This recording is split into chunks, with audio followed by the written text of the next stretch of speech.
Tonight, we explore the theme of ordinary mind, a Zen teaching that points to something so simple it is easy to miss.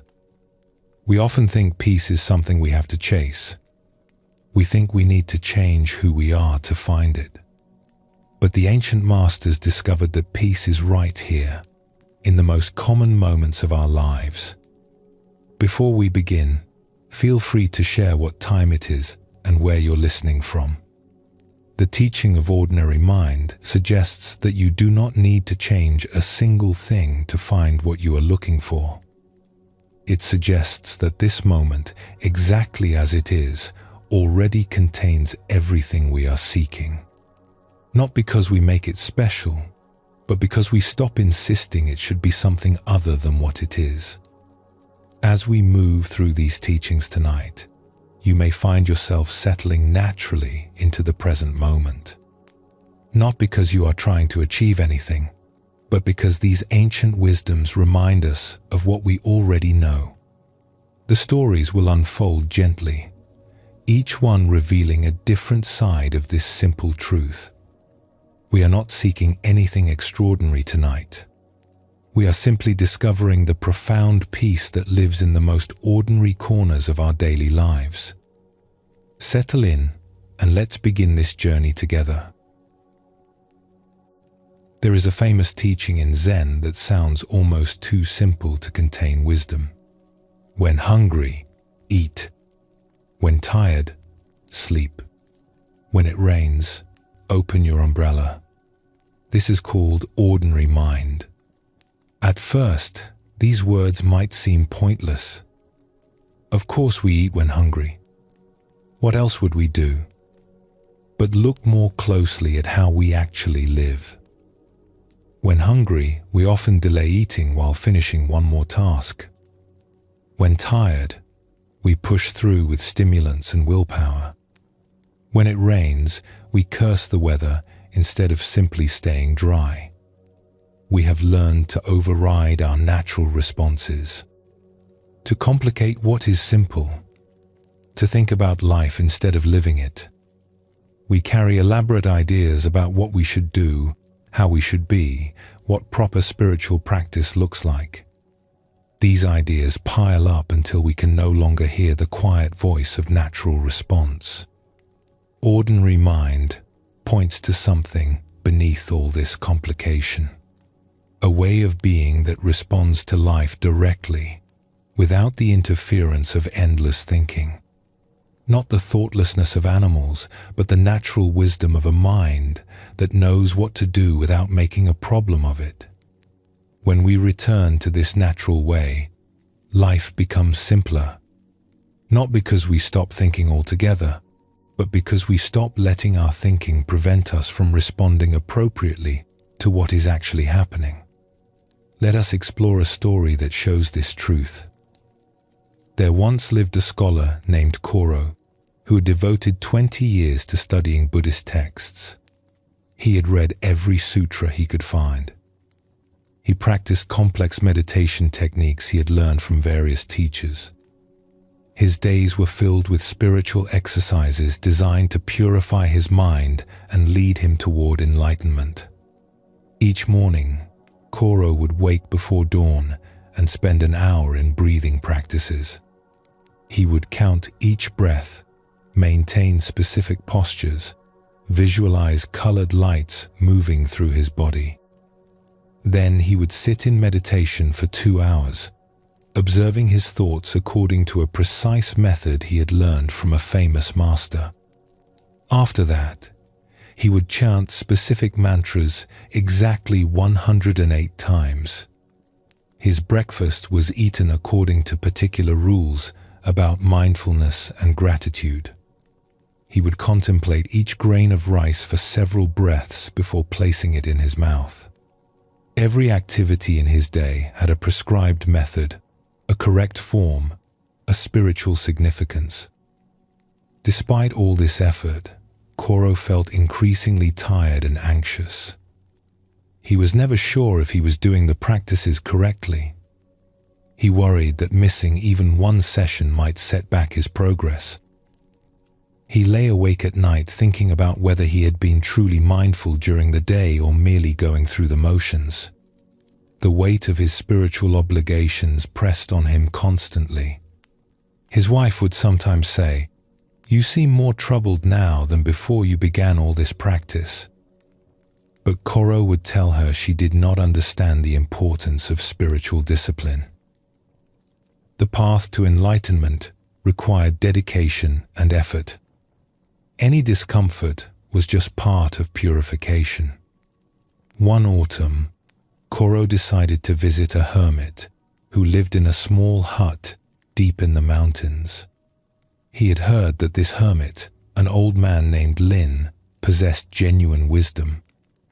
Perhaps Lin could tell him which practices to focus on, which texts held the most important teachings, how to accelerate his spiritual progress. The journey took 2 days. When Koro finally found the small hut, he saw Lin sitting outside on a rough wooden stool. The old man looked up and smiled. "Welcome, friend. You look exhausted." Koro was exhausted. The long walk, combined with his constant worry about maintaining his practice schedule on the road, had drained him. "I have come seeking guidance," he said, bowing respectfully. "I practice diligently, but I feel farther from peace than when I began." Lin nodded and stood slowly. "Come inside. You must be hungry." The hut was simple. A sleeping mat in one corner, a small fire pit, a few cooking vessels, no altar, no meditation cushions, no religious texts, no incense burner or prayer beads. Nothing that suggested a spiritual practitioner lived here. This surprised Koro. How could a wise hermit live without the tools of practice? Lin began preparing a simple meal. He washed rice in a wooden bowl, swirling his hand through the water to remove dust and chaff.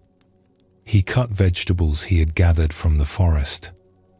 Mushrooms, wild greens, a few root vegetables. He moved without hurry, without ceremony, simply doing what needed to be done. There was no elaborate mindfulness, no dramatic presence, no careful attention to each movement as Koro had been taught.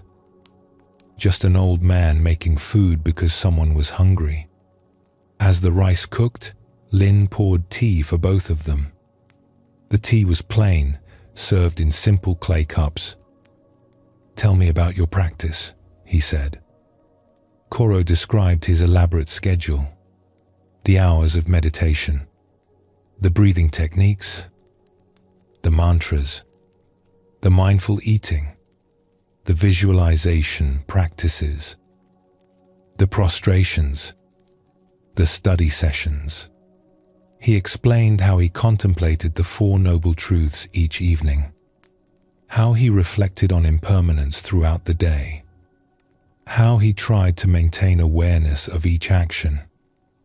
As he spoke, he realized how complicated it all sounded, how exhausting even the description was. Lin listened quietly, sipping his tea. He showed no reaction, no judgment, just patient listening. When Koro finished, the old man was silent for a moment, looking into his cup. Then he asked, "When you are hungry, do you eat?" "Well, yes, but I must eat mindfully. I must contemplate the source of the food, the labor that went into its production, the impermanence of all things. I must maintain awareness of each bite, counting my chews, observing the sensation." Lin held up a hand gently. "When you are hungry, do you eat?" Koro felt confused. "I just explained how I eat, with full awareness and proper technique." "That is not what I asked. When you are hungry, do you eat? Or do you perform elaborate rituals around eating while hunger remains? Something in Koro became defensive.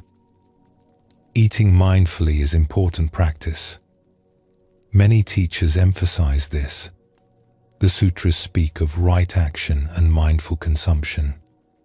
Lin smiled, but there was a sadness in his eyes. The Buddha ate when he was hungry. He did not make eating into a complicated performance. He simply nourished his body so he could continue his work. He gestured to the rice, which was now ready. "Let us eat." Lin served the food in simple wooden bowls. He began eating without ceremony, without elaborate attention, just eating because he was hungry. Koro watched, uncertain. Should he not bless the food first? Count his breaths? Maintain special awareness? "Eat," Lin said gently. "The rice is getting cold." Koro took a bite. The rice was perfectly cooked, slightly sweet. The vegetables were tender. He found himself actually tasting the food instead of monitoring his mind's response to tasting the food. He was simply eating because he was hungry. And it was satisfying in a way his elaborate mindful meals had not been for years. They ate in comfortable silence. When they finished, Lin collected the bowls and washed them in a bucket of water. Again, no ceremony. Just cleaning dishes because they needed cleaning. "I don't understand," Koro said. "Is this your practice? Just living? What else is there?" Lin replied, "When dishes are dirty, I wash them. When I am tired, I sleep. When the garden needs weeding, I weed. When a visitor comes, I make tea. Where in this is there room for anything other than practice? But surely you meditate. Study the teachings. Cultivate your mind." Lin sat down on his stool. "I sit quietly sometimes, but I do not sit to achieve anything or become someone special. I sit because sitting feels right in that moment. I read old poems occasionally because they give me pleasure, but I do not study to accumulate knowledge. When I need wisdom, it comes. When I need understanding, it arises. Not because I have stored up teachings, but because I am here, responding to what is actually happening." He looked at Koro with kind eyes. "You have made life very complicated. You have turned every simple action into a spiritual exercise. You have placed yourself under a mountain of obligation. No wonder you are exhausted. You are no longer living. You are performing elaborate ideas about how to live." Koro felt something crack inside him. "But if I stop all my practices, how will I make progress? How will I achieve enlightenment?" Do you think enlightenment is something you manufacture through effort? That if you do enough special practices, you will earn it like a wage? Lin shook his head gently. Your natural mind already knows what to do. When hungry, it says eat. When tired, it says sleep. But you have buried it under so many complicated ideas that you can no longer hear its voice. He stood and walked to the door of the hut, looking out at the forest. Stay with me for a few days. Do not practice anything. Just live. Eat when hungry. Sleep when tired. Walk when you feel like walking. Sit when you feel like sitting. See what happens when you stop trying so hard to be spiritual. Koro stayed for 5 days. At first, it felt almost frightening to abandon his routines. His mind kept telling him he should be practicing, that he was wasting time, that he was falling behind in his spiritual progress. The first morning, he woke at his usual early hour and sat up, ready to begin his breathing exercises. But Lin was still asleep, snoring softly. Should Koro wake him? Or practice alone? Instead, Koro lay back down. His body was still tired, so he slept. When he woke again, sunlight was streaming through gaps in the wall. He felt rested in a way he had not felt in years. Lin was already outside, and Koro found him sitting on his stool, watching mist rise from the valley below. The old man did not acknowledge Koro's arrival. He simply sat, tea in hand, looking at the morning. Koro sat nearby on a flat stone. They stayed that way for a long time, neither speaking, just watching the world wake up. Eventually Lin stood and went inside. He made simple rice porridge. They ate without ceremony. When Koro started to contemplate the source of the rice, Lin caught his eye and smiled gently. Koro let the thought go and just ate because he was hungry. The days passed in this way. Lin simply went about his life. He gathered firewood when the pile grew low. He tended his small garden, pulling weeds and checking the vegetables. He cooked simple meals when hungry. He sat outside watching the light change through the trees. Sometimes he hummed quietly to himself. Sometimes he napped in the afternoon sun. There was no drama in any of it. No significance. Just an old man living in the mountains, doing what needed doing, responding to each moment without complication. On the third day, Koro woke and felt genuinely rested for the first time in years. He had slept when he was tired instead of getting up early to practice. He had eaten a simple breakfast when he was hungry instead of following elaborate rituals. He went outside and helped Lin collect mushrooms in the forest. They walked quietly, occasionally pointing out interesting fungi to each other. The morning air was cool and clean. Birds called from high branches. Nothing special was happening. Yet Koro felt more peaceful than during any of his intense meditation sessions. "Lin," he said as they walked, "may I ask you something?" "Of course." "Do you ever sit in formal meditation?" "Sometimes, when it feels right." "Usually in the evening after the day's work is done." "I sit because sitting quietly feels good, not because I am trying to achieve anything." "Do you study the sutras?" "I read them occasionally, the way one might read poetry. For the beauty of the words, for the pleasure of contemplating ideas. But I do not study them as if they contain secrets I must unlock. The wisdom they point to is already here." He gestured around at the forest. "In this, in breathing, in walking, in eating when hungry." That evening, sitting by the fire, Koro said, "I think I am beginning to understand. I have been making life into a problem that needs solving through spiritual techniques. But life is not a problem. It is just life. It tells me what it needs. I only have to listen and respond." Lin nodded. "Your ordinary mind is wiser than all your complicated practices. It has always known what to do.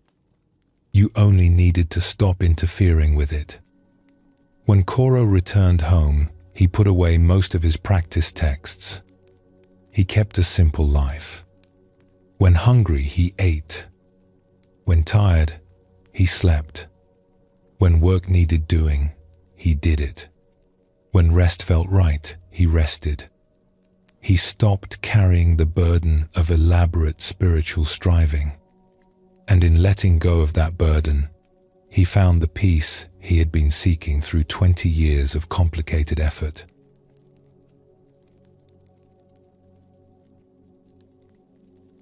This story shows us something essential about ordinary mind.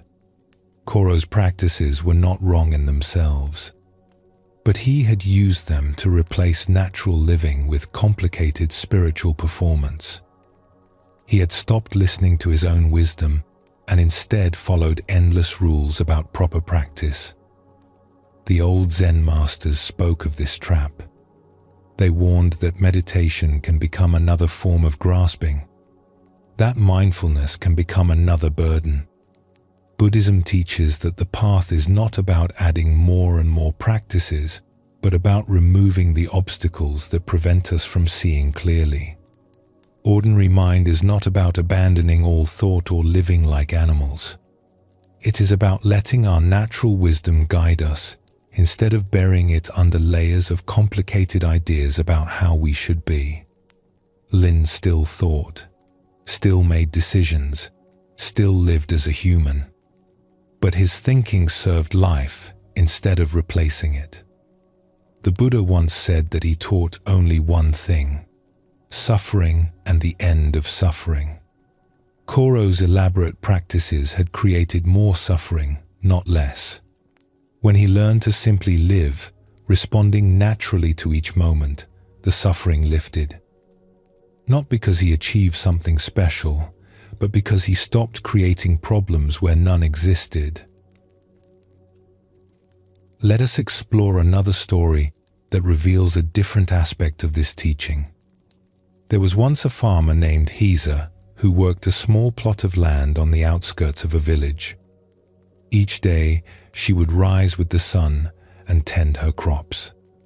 She planted seeds in spring, pressing each one gently into prepared soil. She watered and weeded through summer, her hands learning the difference between young vegetable shoots and invasive plants.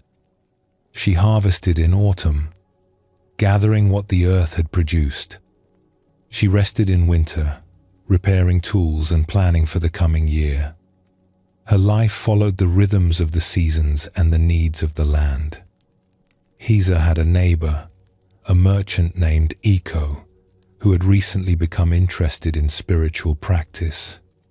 He had sold some of his business interests and now had time for what he called his inner development.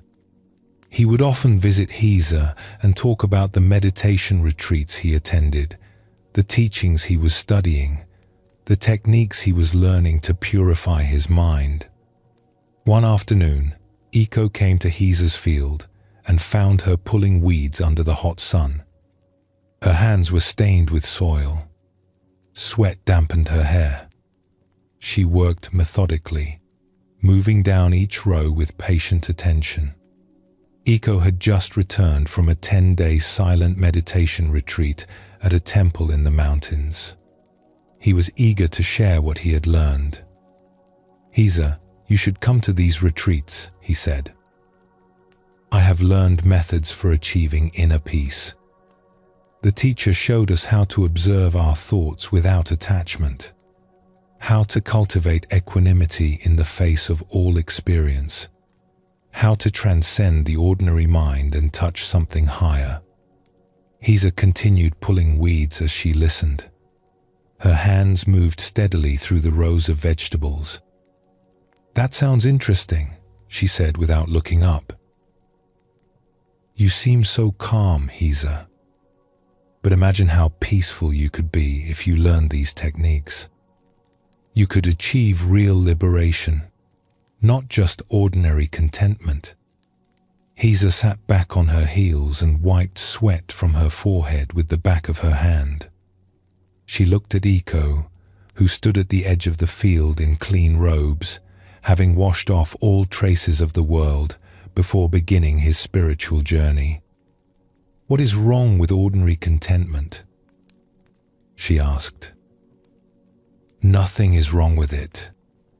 But there are higher states available, states of bliss and clarity beyond normal experience. Don't you want to achieve something extraordinary? Heza looked at the vegetables growing in neat rows, beans climbing their supports, squash spreading their broad leaves, radishes pushing up through the soil. She looked at the rich, dark soil, alive with earthworms and beetles. She looked at her hands, stained with earth and scarred from years of work. When I wake each morning, I feel what needs doing. The plants tell me if they need water. The soil tells me if it needs turning. My body tells me when to rest.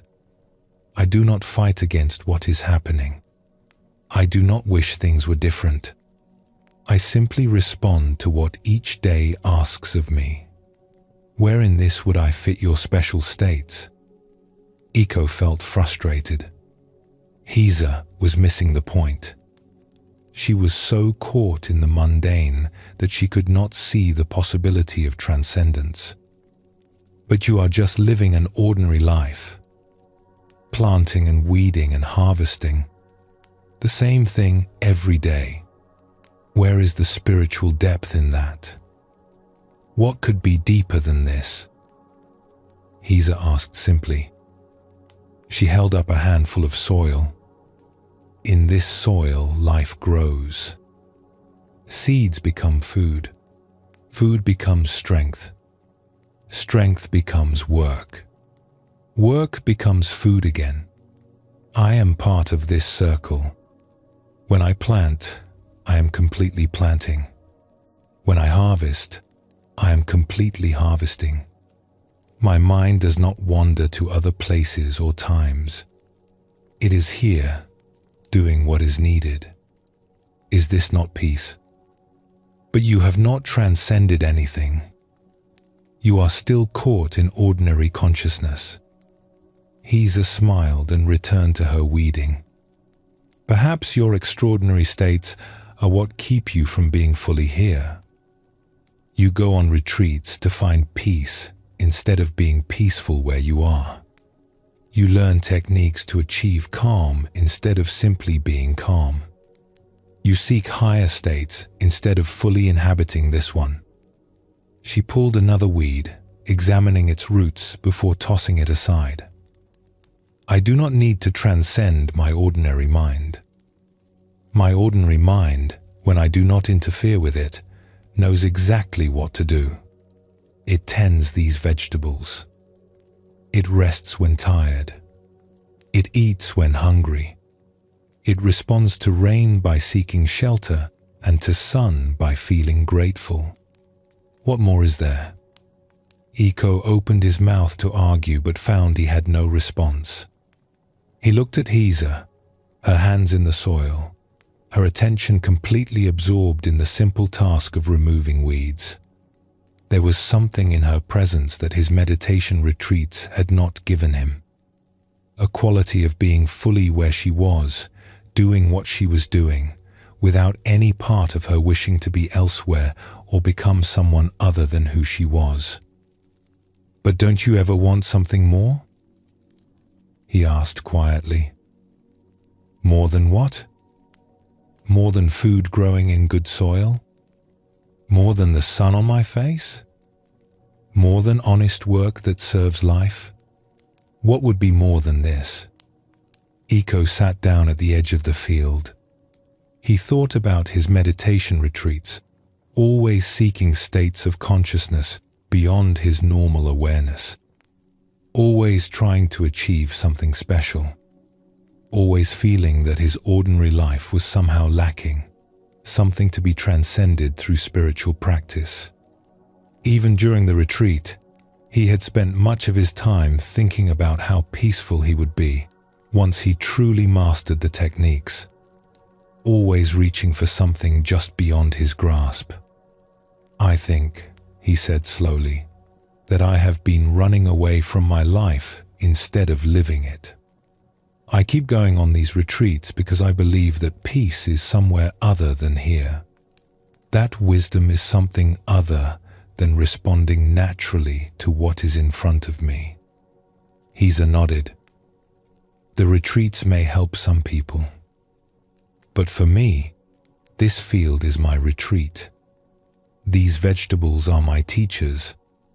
My practice is simply tending what needs tending, not seeking anything beyond this, not achieving special states, just being here, hands in the soil, doing what the day asks. She pulled another weed and tossed it aside. When you are ready, you are welcome to help me. Sometimes the best teaching is just working together in silence. Iko took off his outer robe, which was too fine for field work. He knelt beside Hisa and began pulling weeds. At first, his mind was busy comparing this simple work to his sophisticated meditation practices. This was just manual labor. How could it compare to the profound insights he had glimpsed during retreat? His teachers had spoken of enlightenment, of liberation from the cycle of birth and death. What did pulling weeds have to do with such lofty goals? But gradually, as the afternoon sun moved across the sky, something shifted. His hands learned to distinguish weeds from vegetables. He found a rhythm in the work. Reach, grasp, pull, toss. Reach, grasp, pull, toss. The repetition became almost meditative. His thoughts slowed. The constant commentary in his mind about whether he was doing it right, whether this was valuable use of his time, whether he was making spiritual progress, all of that began to quiet. He noticed things. The way the soil smelled after being disturbed, rich and dark. The satisfaction of clearing a row and seeing the vegetables standing free. The coolness of the earth on his hands. The ache in his back from bending. The slight breeze that offered relief from the heat.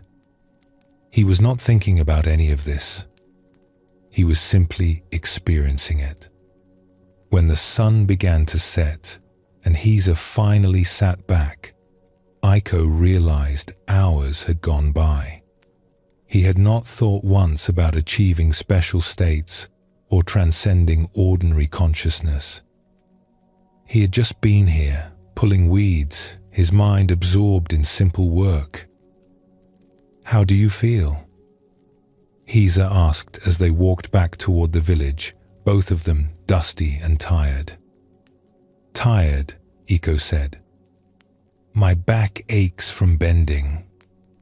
My hands are dirty, but I feel settled, like I have been where I actually am for the first time in months."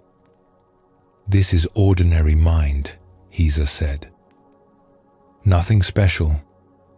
Just being here, responding to what needs doing, finding peace in the simplicity of honest work.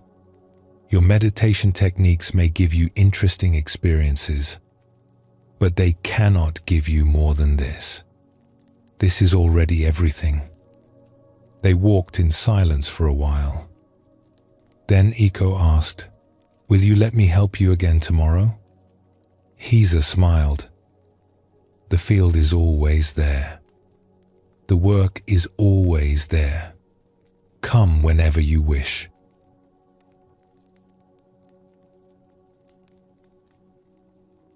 This story reveals another dimension of ordinary mind. Hisa was not anti-spiritual or dismissive of meditation practice, but she had found peace not through seeking extraordinary states, but through fully inhabiting her ordinary life. Her work in the field was not separate from spiritual practice. It was spiritual practice. Not because she made it significant, but because she gave herself to it completely. We often think that peace requires special conditions, like quiet meditation halls or retreat centers, time away from ordinary responsibilities. We believe that our daily work, our regular routines, our common activities are obstacles to peace rather than opportunities for it. So we wait for the right conditions. We tell ourselves we will be peaceful when we finally have time for proper practice. But ordinary mind teaches us differently. This moment, exactly as it is where peace lives. Not in special states or extraordinary experiences, but in the simple fact of being here, responding naturally to what life asks of us right now. When we stop seeking something beyond our ordinary experience, we discover that our ordinary experience, met fully, is already complete. We do not need to transcend it or transform it or achieve states beyond it. We only need to stop fighting it and be where we actually are. Take a gentle breath now. Let your body settle where it is. Feel the simple fact of breathing, which needs no technique or special method. Just breath moving through you, natural and easy.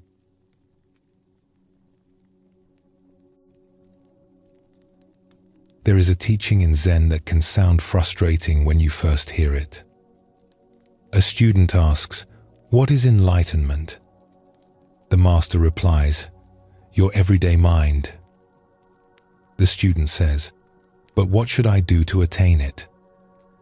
The master says, "If you try to attain it, you move away from it." This teaching points to something that seems impossible.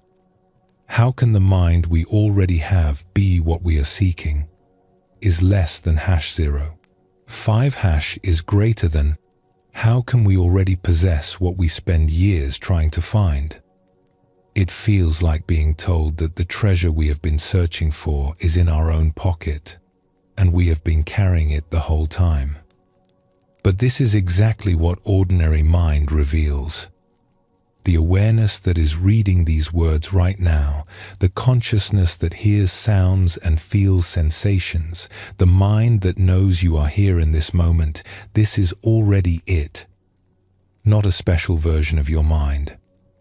Not your mind after years of meditation practice. Not your mind in some future enlightened state. This mind, right now, exactly as it is. We reject this teaching because it seems too simple.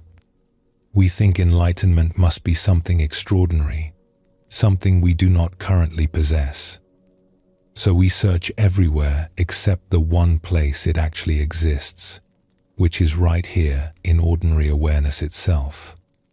We are like someone wearing glasses who frantically searches for their glasses, not realizing they are already looking through them.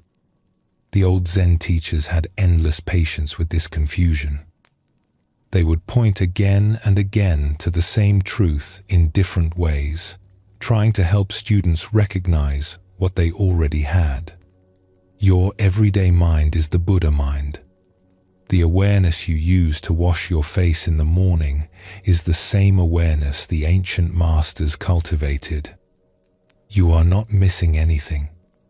You are only overlooking what is already present. Let us explore a story that shows this truth. There once lived a young monk named Ren who had been practicing at a monastery for 7 years. He meditated every day. He studied the teachings. He followed all the precepts carefully. He was sincere in his practice and worked diligently to purify his mind. Yet despite all his efforts, he felt no closer to enlightenment than when he had begun. Ren would watch the senior monks and wonder what they possessed that he did not. They seemed peaceful and settled in a way he was not. They moved through their days with a quality of ease he could not find. He assumed they had achieved something through their practice, some special state or realization that he had not yet attained. One day, the monastery received a visit from an old teacher named Sozen, who had once trained there, but now lived alone in the mountains. Sozen had a reputation for unusual teaching methods and direct insight. Ren decided this was his chance. He would ask this visiting teacher the question that had been troubling him for years. He found Sozen sitting under a tree in the monastery garden, watching leaves move in the breeze. Ren approached and bowed respectfully. "Master Sozen, may I ask you a question?" Of course. Ren sat down across from the old teacher. I have been practicing here for 7 years. I meditate faithfully. I study the sutras. I try to cultivate wisdom and compassion. But I do not feel enlightened. I do not feel like I have found what I came here seeking. What am I missing? What else must I do? Sozin looked at him with kind eyes. What brought you to ask me this question just now? Ren was confused by the response. I saw you sitting here and thought it was a good opportunity to receive guidance from an experienced teacher. Before you saw me sitting here, what were you doing? I was sweeping the path near the meditation hall. How did you know the path needed sweeping? I saw leaves had fallen on it during the night. So you saw the leaves. You recognized that the path needed sweeping.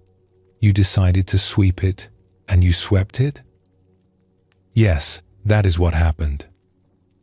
Who did all of that? Ren felt puzzled. I did. This I that saw the leaves, that knew what needed doing, that decided to act and then acted. Where is this I? Can you show it to me?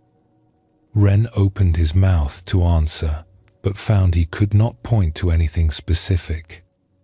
His body had done the sweeping, but was his body the I? His mind had made the decision, but where was this mind? It was not a physical thing he could show. I do not understand what you are asking, Ren admitted. Sozin smiled. Right now, you are hearing my voice. You are feeling the breeze. You are aware of thoughts moving through your mind. This awareness that knows all of these things, this is your everyday mind. It has been with you from the moment you woke this morning. It was there when you saw the leaves on the path. It was there when you decided to sweep. It is here now as we talk. This awareness is not something you need to find or achieve. It is already present, already functioning, already complete. But this is just my normal consciousness, Ren protested. This is not enlightenment. Enlightenment must be something special, something beyond ordinary experience. Why must it be beyond ordinary experience?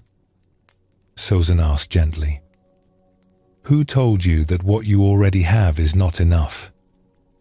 The Buddha taught that all beings possess Buddha nature, not that they will possess it after years of practice, not that they might possess it if they do the right techniques. They already possess it. Your everyday mind, the awareness you use right now to understand my words, this is Buddha nature expressing itself. Ren felt frustrated. But if I already have it, why do I not feel enlightened? Why do I still suffer? Why am I still confused? Because you are looking for something other than what you have. You are rejecting your everyday mind as insufficient and searching for some special mind you imagine enlightened people possess. This searching itself prevents you from recognizing what is already here. Sozin picked up a small stone from the ground. If I told you this stone is a precious jewel, would that make it more valuable than it is? No, it is just a stone. And if I told you that this stone is worthless, would that change its nature? No, it would still be the same stone. Your everyday mind is the same. It is what it is, regardless of what you think about it. When you call it just ordinary consciousness and reject it as insufficient, you do not change it. You only create suffering by wanting it to be something other than what it is. When you accept it as it is and stop searching for something else, the suffering ends. This acceptance, this stopping of the search, this is what we call enlightenment. Ren sat quietly, trying to absorb this teaching. He had spent 7 years believing that enlightenment was a special state he needed to achieve through practice. Now this teacher was telling him that his everyday awareness, the mind he used to sweep paths and eat meals and ask questions, was already complete. How can I practice then? Ren asked. If I already have what I am seeking, what is the point of meditation or study? Practice is not about getting somewhere you are not. It is about fully being where you are. You meditate not to create a special state, but to recognize the awareness that is already present. You study not to gain something you lack, but to clear away the confusion that prevents you from seeing what you already have. Every moment of practice is an opportunity to come home to your everyday mind instead of running away from it, seeking something better. Sozin stood slowly. I must go prepare for the evening meal. But Ren, pay attention today. Notice this awareness that knows you are alive, that experiences whatever arises. Do not judge it or try to change it. Just notice it. This noticing is the practice. And what you notice is already enlightened, whether you believe it or not. After Sozin left, Ren remained sitting under the tree. He felt confused but also curious. Could it really be this simple? Could the awareness he had right now actually be what he had been seeking? He decided to follow Sozin's instruction. For the rest of the day, he simply noticed his awareness. When he walked to the meditation hall, he noticed the awareness that knew he was walking. The feeling of his feet on the stone path. The movement of his robes. The sound of gravel shifting. All of this was known by something, witnessed by something. What was this something that knew? When he sat in meditation, he noticed the awareness that knew he was sitting. Thoughts arose about whether he was doing this correctly. The awareness noticed the thoughts. Worries came about his lack of progress. The awareness witnessed the worries. Judgments appeared about this whole exercise seeming pointless. The awareness observed the judgments. Each time, the awareness itself remained unchanged, simply witnessing whatever passed through it. When he ate dinner, he noticed the awareness that tasted the food and knew he was eating. The bowl felt cool in his hands. The rice had a subtle sweetness. His body knew when it had eaten enough. All of this information came to him through awareness.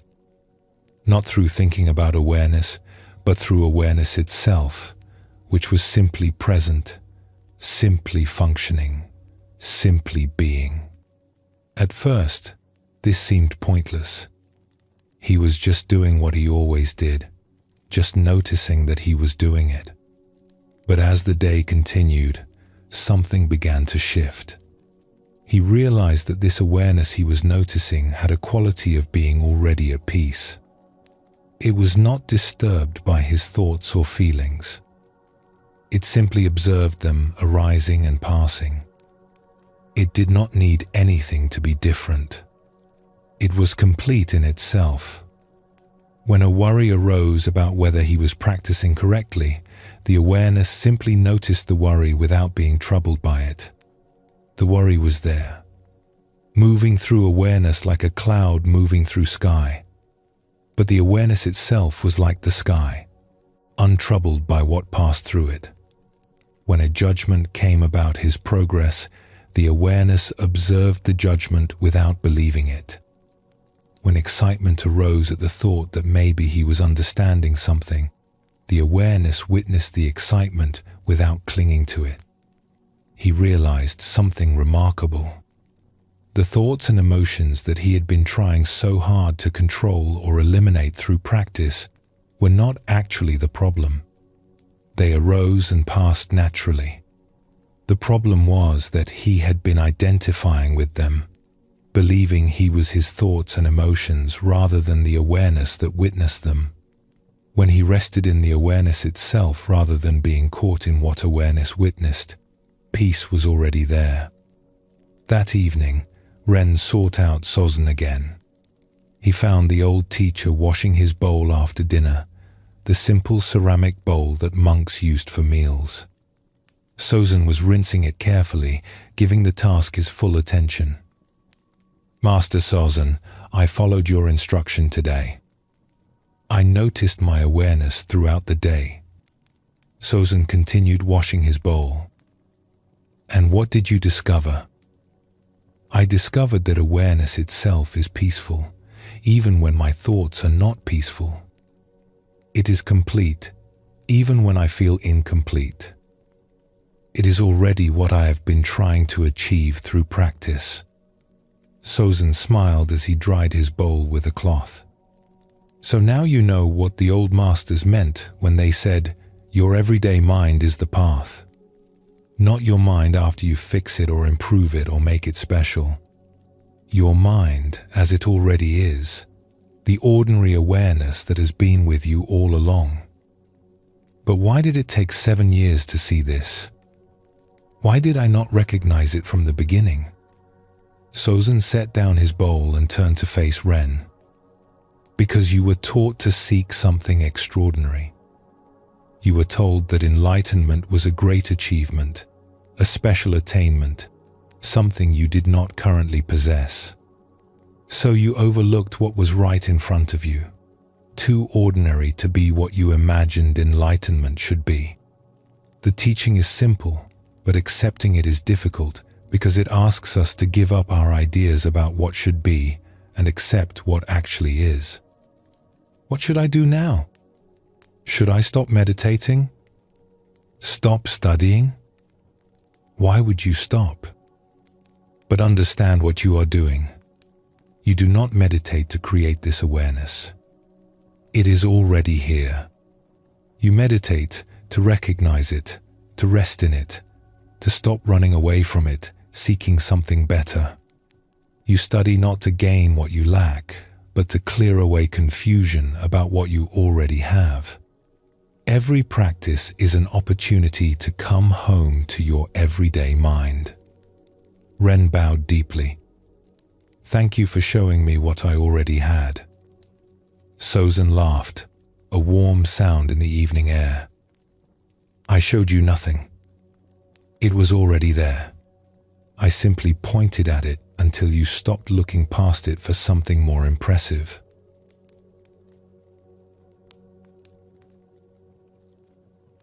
This story reveals the heart of ordinary mind teaching. Ren had everything he needed from the beginning. His everyday awareness, the consciousness he used to sweep paths and eat meals, was already complete and already enlightened. But he had been taught to reject it as insufficient and seek something extraordinary. Buddhism teaches that our true nature is already enlightened. We are not trying to become Buddha. We are trying to recognize the Buddha nature that has always been present. This is a radical teaching because it means that all our striving and seeking, while it may have value, is not actually bringing us closer to something we do not possess. It is helping us recognize what we have been carrying all along. The old Zen masters would sometimes shout or hit students who asked about enlightenment, not out of anger, but to shock them into recognizing the awareness that was already present in that very moment. The awareness that knows the shout, that feels the surprise, that is reading these words right now. This is it. Not a special version of awareness achieved after years of practice, but the ordinary awareness you have been using your whole life. We resist this teaching because it seems to diminish enlightenment, to make it too common and accessible. We want enlightenment to be impressive, to be the reward for years of difficult practice. But this wanting itself is what keeps us from recognizing what is already here. The search for something special prevents us from valuing what we actually have. Let us explore another story that reveals this teaching from a different angle. There was once a woman named Aki who had spent many years traveling from teacher to teacher, seeking the deepest wisdom. She had studied with meditation masters in distant monasteries, sitting for hours until her legs went numb. She had learned from forest hermits who lived in caves, practicing their austere methods of self-denial. She had attended teachings from renowned scholars who could explain the most subtle points of Dharma, their lectures lasting for days. Yet despite all this seeking, despite all the knowledge she had accumulated, she felt she had not found what she was looking for. Each teacher had something valuable to offer. Each practice had its merits. But always, after a few months or a year, Aki would feel restless again. The sense that the real teaching was somewhere else, with someone else, would arise in her. She would pack her few belongings and set off again, certain that the next teacher, the next monastery, the next technique would finally give her what she sought. Aki heard of a teacher who lived in her own village, an old woman named Yuma who ran a simple tea shop. People said that Yuma had great wisdom, though she never gave formal teachings or took on students. She simply made tea and listened to her neighbors. Aki had walked past Yuma's shop hundreds of times over the years, never imagining that wisdom might live in such an ordinary place. But now, having exhausted other options, having traveled to the most remote monasteries and the most famous teachers, she decided to visit. She entered the small shop one afternoon. The interior was simple and clean. A few tables, a counter where Yuma prepared tea, shelves holding various tea containers.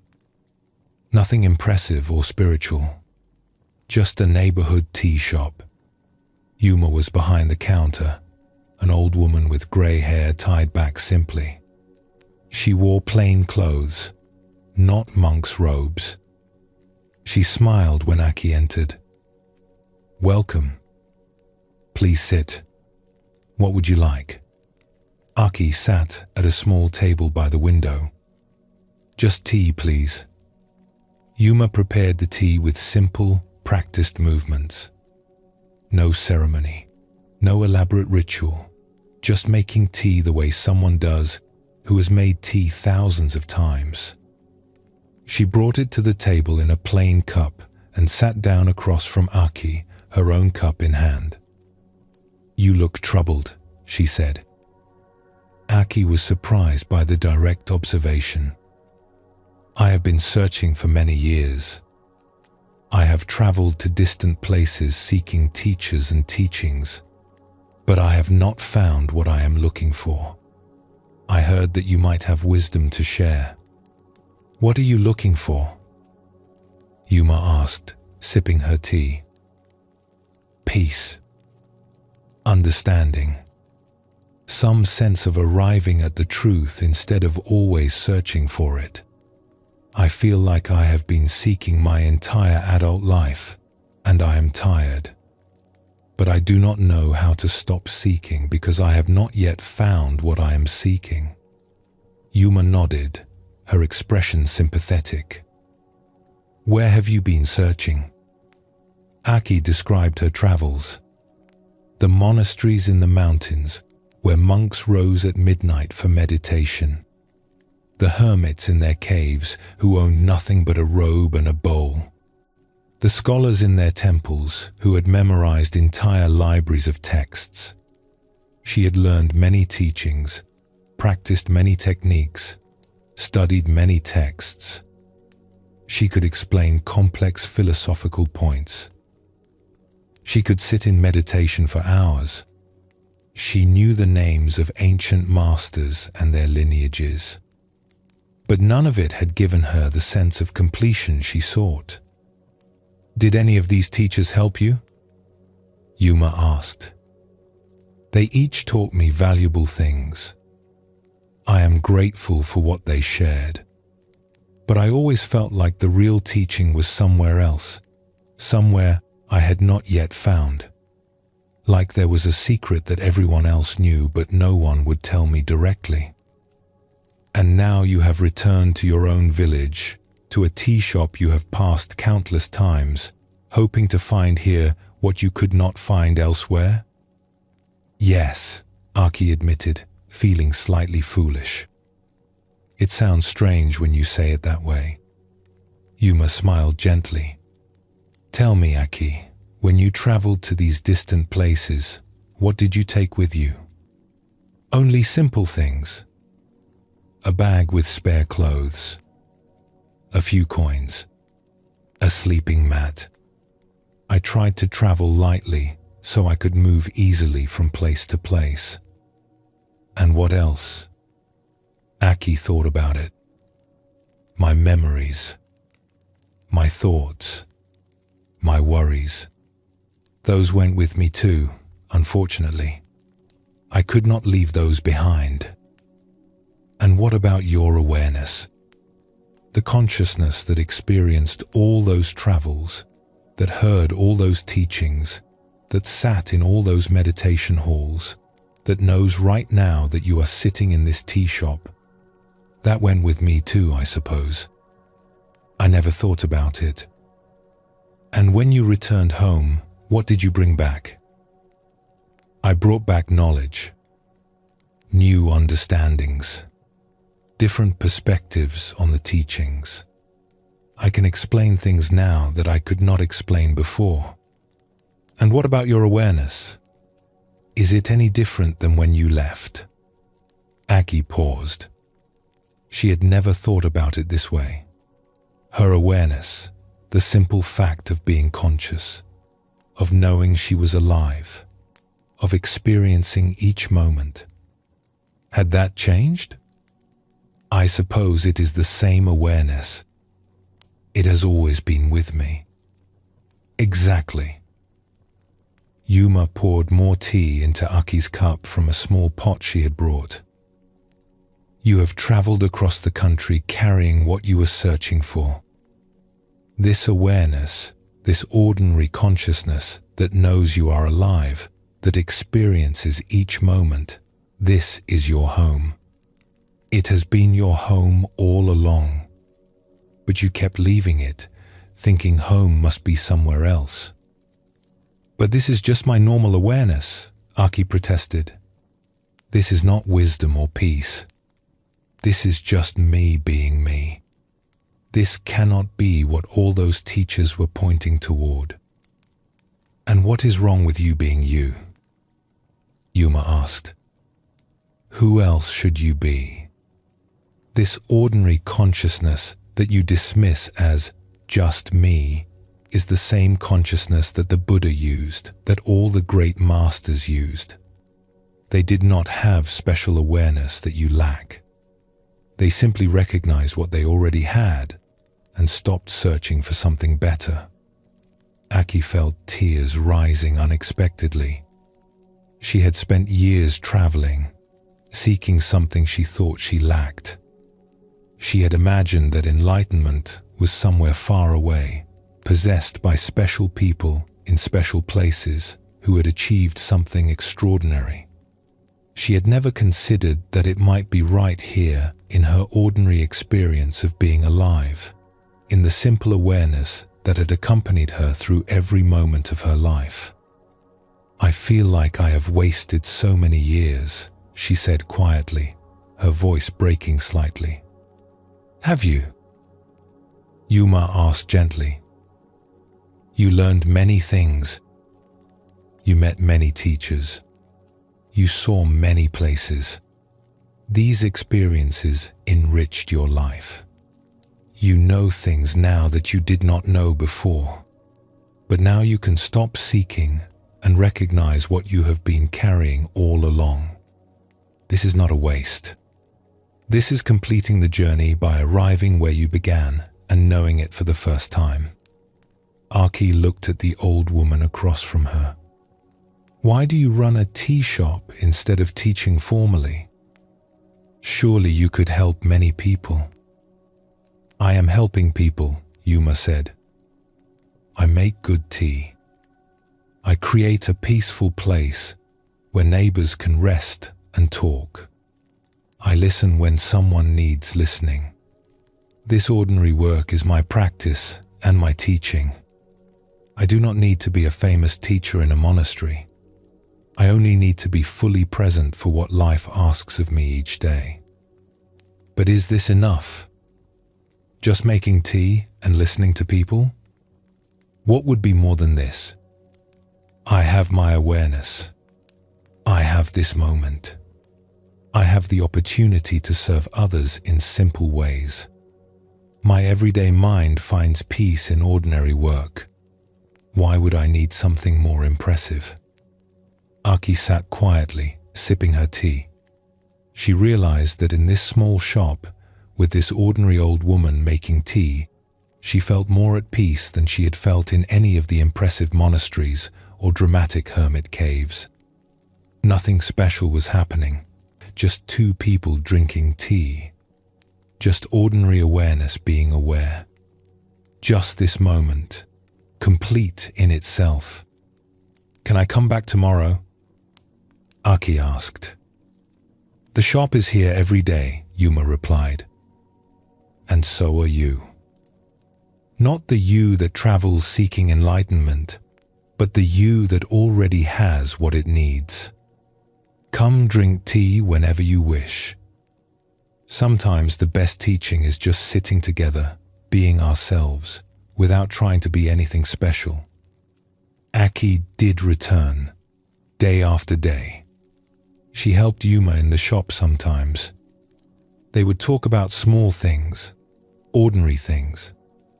The weather, the neighbors, the tea harvest. Nothing profound, nothing special. But Aki found that her restless seeking had quieted. She had finally come home, not to a place, but to the recognition that her everyday awareness, her ordinary mind, had been home all along.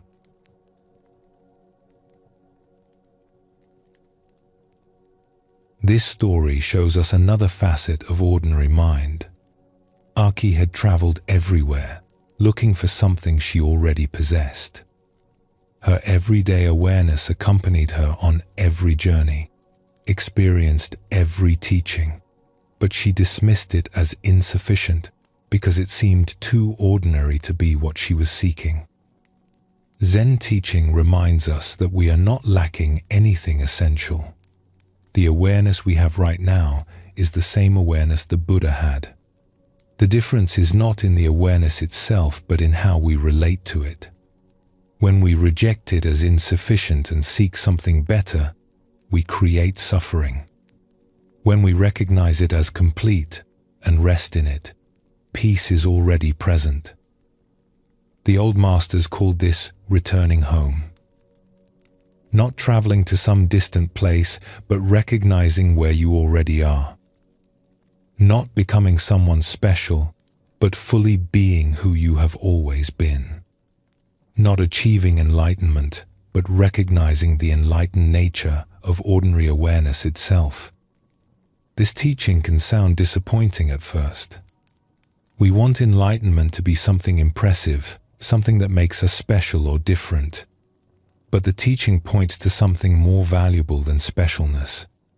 It points to the peace that comes from accepting yourself completely, from recognizing that you are already enough, that what you have been seeking has been with you all along. Your everyday mind, the awareness reading these words, the consciousness that knows you are here right now. This is it. Not just ordinary awareness, but the extraordinary fact of awareness itself, always present, always complete, always already home. Take a gentle breath now. Notice the awareness that knows you are breathing. This awareness does not come and go. It is always here, whether you notice it or not. Let yourself rest in this simple recognition.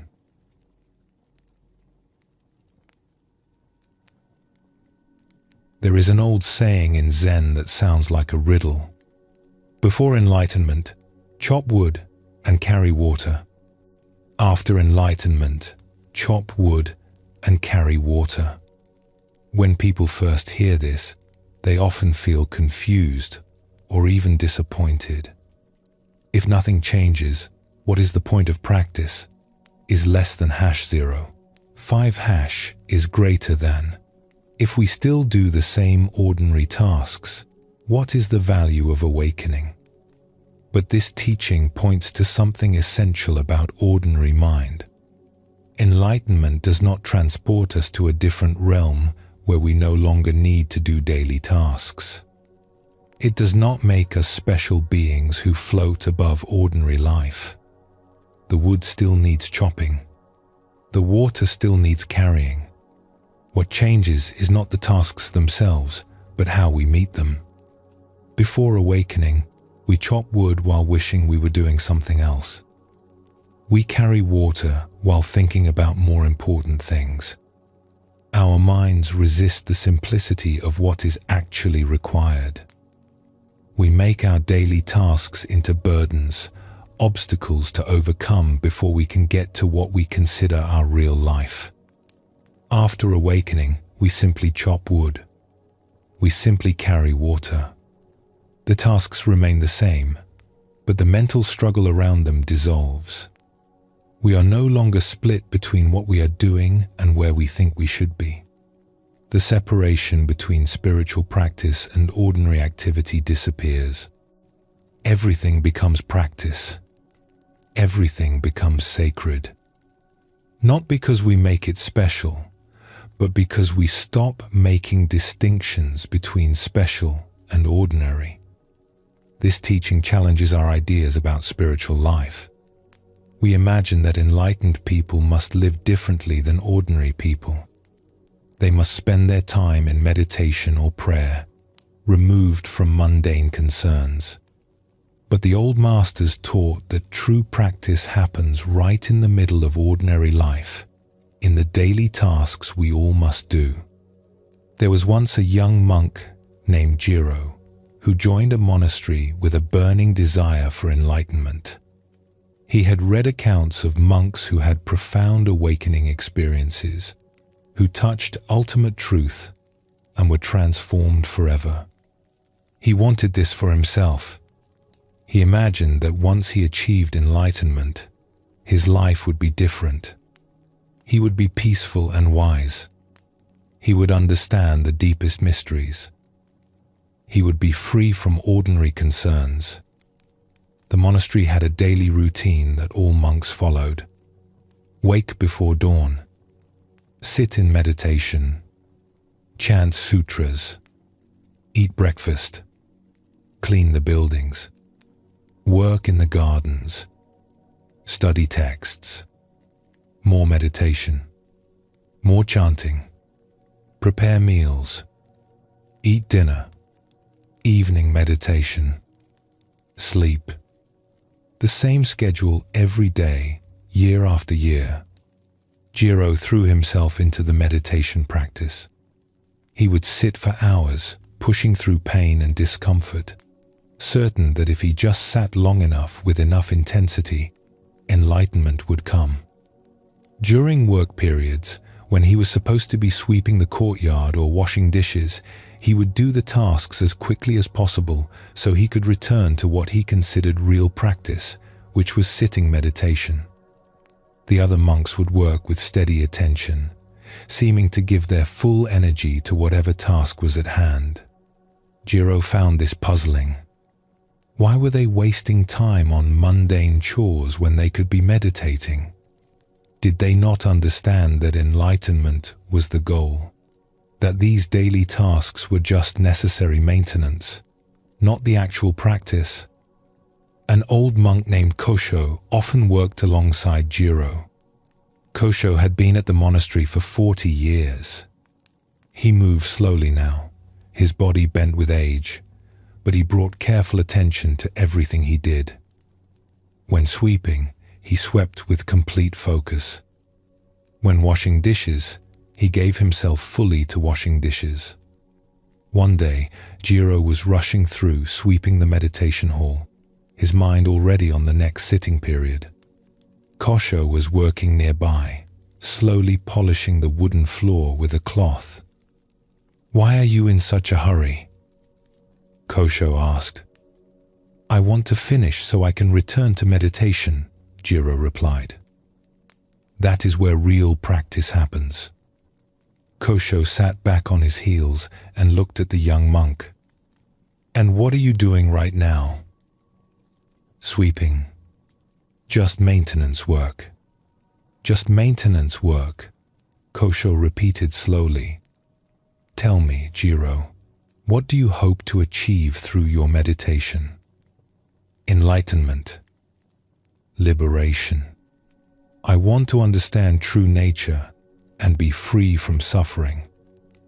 "And what is preventing you from understanding true nature right now while you are sweeping?" Jiro was puzzled by the question. "I am not meditating. I am just doing chores." "I see. So true nature is only available during meditation? The rest of the time it goes somewhere else?" "Well, no, but surely meditation is more important than sweeping floors." Kosho smiled and returned to his polishing. "For 40 years I have lived here. I have swept these floors thousands of times. I have washed these dishes tens of thousands of times. I have pulled weeds from this garden in every season. And I have learned that if I cannot find peace while sweeping, I will not find it while sitting. If I cannot be present while washing dishes, I will not be present in the meditation hall. The tasks do not matter. What matters is whether I am here, fully here, for what I am actually doing." He paused and looked at Jiro with kind eyes. "You are trying to rush through your life to get to the good parts. But there are no good parts and bad parts. There is only this moment, and whatever this moment asks of you. When it asks you to sit, you sit. When it asks you to sweep, you sweep. Both are the same practice. Both are opportunities to be completely present instead of somewhere else in your mind." Jiro wanted to argue, but something in Kosho's words stopped him. He had been treating half his life as an obstacle to the other half. Sweeping was just something to get through so he could meditate.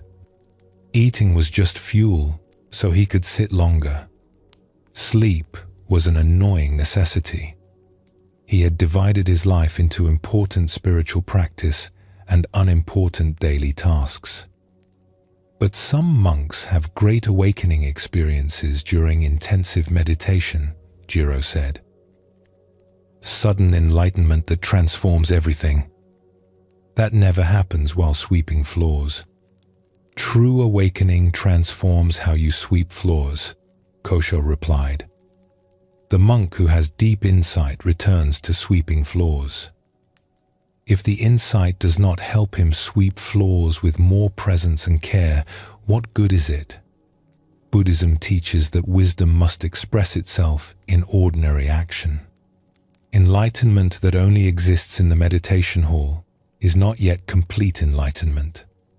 Over the following weeks, Jiro tried to bring the same attention to work that he brought to meditation. At first, it felt forced. He would try to be mindful while sweeping, but his mind would wander to thoughts about his practice, his progress, his spiritual goals.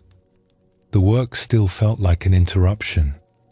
He would catch himself rushing again, trying to finish quickly. Or he would become frustrated with himself for not being perfectly present. He turned presence into another goal to achieve, another way to judge himself as succeeding or failing. The work became burdened with his ideas about how he should be doing it. But gradually, something shifted. One afternoon, he was sweeping the path outside the meditation hall. The sun was warm. A breeze moved through the trees, carrying the scent of pine. His broom moved back and forth across the stones. Without planning to, without trying to, he found himself simply sweeping. Not sweeping while thinking about sweeping. Not sweeping while evaluating his mindfulness. Just sweeping. The sensation of the broom handle in his hands. The sound of the bristles against stone. The pile of dust and leaves growing larger. All of it was present, and he was present with it. His mind was not somewhere else, and there was something peaceful in this simplicity. Something he had been missing while rushing through tasks to get to what he thought was more important. He began to notice that when he gave himself fully to sweeping, when he let go of the internal commentary about how he should be doing something else, the sweeping itself became peaceful. The repetitive motion of the broom had its own rhythm. The satisfaction of seeing the floor become clean was genuine. The simple fact of doing what needed doing without argument created a kind of ease. One morning, Jiro was washing dishes after breakfast. His hands were in warm, soapy water. The texture of soap, the weight of each bowl, the temperature of the water. He was cleaning each bowl carefully, feeling its shape, removing every grain of rice that clung to the sides. His mind was not somewhere else. He was not thinking about the next meditation period, or reviewing the morning sitting, or planning his questions for the teacher. He was just washing dishes, fully present for this simple task. In that moment, something became clear. This was it. This simple presence, this complete attention to an ordinary task, this was what he had been seeking. Not a special state that arrived during intense meditation, but the natural peace that was always available when he stopped splitting himself between what he was doing and what he thought he should be doing. The dishes needed washing. He was washing them. There was no separation between himself and the activity. No judgment about whether this was important or unimportant. No mental commentary about whether he was being mindful enough. Just this moment, complete in itself. Jiro continued washing dishes, a smile spreading across his face. Before this moment, he had washed thousands of dishes while thinking about enlightenment. Now he was simply washing dishes. And in that simplicity, he found what he had been seeking all along.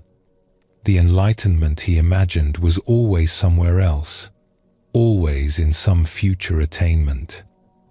But this presence, this simplicity, was here now and had always been available.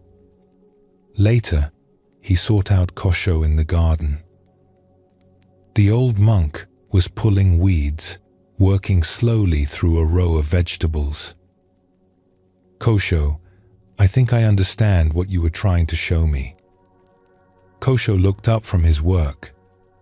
"Oh? What do you understand?" "That it is all practice. That enlightenment is not somewhere else, some special state I achieve in meditation. It is right here in ordinary activities when I bring my full attention to them." Kosho nodded. "That is good. Now you can begin real practice. Now you can stop trying to use half your life to escape the other half and start actually living all of it." But does this mean meditation is not important? That I should just focus on daily tasks? Not at all. Meditation helps train your attention. It gives you time to see how your mind works. But then you must bring that attention into your whole life. Before enlightenment, you meditate. After enlightenment, you still meditate. But you also sweep floors with the same presence you bring to meditation. You wash dishes with the same attention you give to breathing. The activities are not separate. They are all expressions of the same practice. Jiro bowed to his teacher. Thank you for your patience. I have been living here for 2 years, but I just arrived today. Kosho laughed. Welcome home. Now, would you help me with these weeds? They are not less important than meditation, and they are not more important. They are simply what needs doing right now.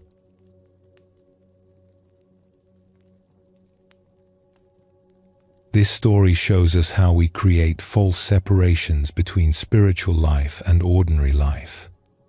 Jiro had decided that sitting meditation was important and daily tasks were not. This split prevented him from being fully present for any of it. His meditation was burdened by his striving to achieve something. His daily tasks were rushed through as obstacles to overcome. Buddhism teaches that this separation is the problem, not the solution. The old masters lived in the midst of ordinary life while maintaining deep presence and awareness. They did not escape to meditation halls and avoid daily responsibilities. They brought meditation into cooking, cleaning, working, relating to others. Every activity became an opportunity to practice presence. Before enlightenment, chop wood and carry water. We do these tasks while our minds are somewhere else, complaining or planning or wishing we were doing something better. After enlightenment, chop wood and carry water. We do the same tasks with full presence, without the mental struggle, without the separation between spiritual and ordinary. This does not mean we never sit in meditation or study teachings. These practices are valuable. But they are valuable because they help us live more fully, not because they allow us to escape from living. The point of meditation is not to have special experiences that exist only on the cushion. The point is to wake up to the ordinary miracle of being alive and bring that awareness into everything we do. Let us explore another story. There was once a government official named Kenta who had responsibilities for his entire province. He oversaw road construction, settled disputes between villages, managed tax collection, and reported to the emperor about local conditions. His days were filled with meetings, documents, decisions, and concerns about the welfare of thousands of people. Kenta had always been interested in Buddhist teachings, but his official duties left little time for practice. He would think longingly of monks in their monasteries, able to dedicate themselves fully to meditation and study. He imagined that if he could just leave his position and become a monk, he could finally develop real wisdom and peace. One year, a respected Zen teacher named Dayu was traveling through the province. Kenta arranged to meet with him, hoping to receive guidance about how to practice while burdened with worldly responsibilities. They met in Kenta's office, a room filled with maps and administrative documents. Kenta bowed respectfully and said, "Master Dayu, I am grateful you agreed to see me. I have a question that troubles me deeply. I want to practice Zen seriously, but my work consumes all my time. I have considered resigning my position to enter a monastery. What do you advise?" Dayu looked around the office, taking in the maps, showing villages and roads, the stacks of documents, the evidence of Kenta's responsibilities. "What would you do in a monastery?" he asked. "I would meditate, study the teachings, work to understand true nature, and develop compassion and wisdom." "And why do you need a monastery for this?" Kenta was surprised by the question. "Because in a monastery, I would be free from worldly concerns. I could focus entirely on spiritual development instead of being distracted by administrative duties." "I see. So you believe your work is separate from spiritual practice? That managing the affairs of this province is an obstacle to wisdom rather than an expression of it? Well, yes. Surely meditation and study are more important than overseeing road construction or settling land disputes. Dayu smiled. Tell me, Kenta, when you settle a dispute fairly, are you not practicing compassion? When you ensure roads are built well so people can travel safely, are you not serving others? When you manage taxes carefully so the burden is distributed justly, are you not expressing wisdom? What could be more important than this? Kenta felt uncertain. But these are just my duties. They are not spiritual practice. They are worldly responsibilities. Who made this distinction between worldly and spiritual? In Zen, we do not separate the two. When you govern well, you practice Buddhism. When you serve the people of your province with wisdom and care, you express enlightenment. Running away to a monastery would not make you more spiritual. It would just mean you were meditating instead of governing. The activity matters less than how you bring yourself to it. Dayu looked at one of the maps on the wall, showing the villages under Kenta's care. Do you govern with full attention? Do you listen carefully to people's concerns? Do you make decisions without being swayed by personal gain? Do you remain calm under pressure? These are the same qualities monks cultivate in meditation. You are just cultivating them while serving thousands of people instead of sitting on a cushion. But I do not feel peaceful or wise, Kenta admitted. I feel constantly stressed by my responsibilities. My mind is always busy with concerns about everything that might go wrong. That is because you are treating your work as a burden instead of as practice. You think it prevents you from being spiritual, rather than seeing it as your opportunity to be spiritual. Zen teaching shows us that any activity can be practice if we bring the right quality of attention to it. A monk washing dishes in a monastery and an official governing a province are doing the same practice if they both bring full presence and care to what they are doing. Dayu paused. When a dispute comes before you, do you listen with your whole attention? Or are you already thinking about the next problem?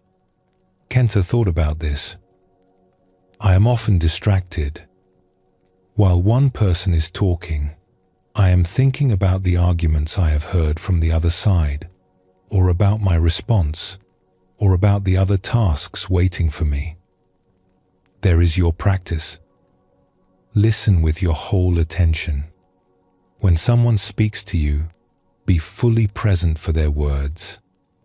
When you make a decision, give that decision your complete consideration. When you write a report, write it with full care. This is meditation in action. This is enlightenment expressing itself through governance. But what about sitting meditation? Should I not make time for formal practice? If you can, yes. Early morning or late evening, even 20 minutes of sitting can help settle your mind and refresh your awareness. But do not wait for those 20 minutes to practice. Practice every moment. Your whole day is your meditation hall. Every person you meet is your teacher. Every decision you make is an opportunity to express wisdom and compassion. Kenta felt something shift in his understanding. He had been thinking his work prevented him from spiritual practice, but Dayu was showing him that his work was his spiritual practice. But how do I handle the stress? How do I stay calm when there are so many demands and concerns? The stress comes from believing you should not be stressed, from fighting against the reality of your responsibilities. When you accept that this is your life, that these responsibilities are what you have chosen to undertake, and you bring your full attention to meeting them rather than wishing you were somewhere else, much of the stress dissolves. Not all of it, perhaps, but you stop adding mental struggle on top of legitimate challenge. Day you stood to leave. Before you understood this, you governed while thinking about becoming a monk. Now, you can simply govern. The task remains the same, but you bring your whole self to it, instead of dividing yourself between where you are and where you think you should be. This is the teaching. Before enlightenment, govern a province. After enlightenment, govern a province. But the quality of the governing changes because you change. After Dayu left, Kenta sat quietly in his office. He looked at the work waiting for him, the reports to read, the decisions to make, the meetings to attend. It was all still there. Nothing external had changed. But he saw it differently now. This was not an obstacle to spiritual life. This was spiritual life itself. His opportunity to practice was not waiting for him in some future monastery. It was right here in the middle of his busy, responsible, ordinary life. He looked at the first document on his desk. A dispute between two villages over water rights. Before, he might have read it quickly, made a decision, moved on to the next problem. Now he read it slowly, giving each detail his attention. What did each side truly need? What solution would serve both communities? He found that when he gave the matter his full consideration without rushing, a wiser response emerged. From that day forward, Kenta practiced governance as Zen.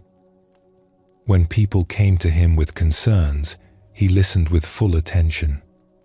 He would notice when his mind started to wander or jump ahead to formulate responses. Each time, he would gently bring his attention back to the person speaking, really hearing what they were saying, not just waiting for them to finish so he could reply.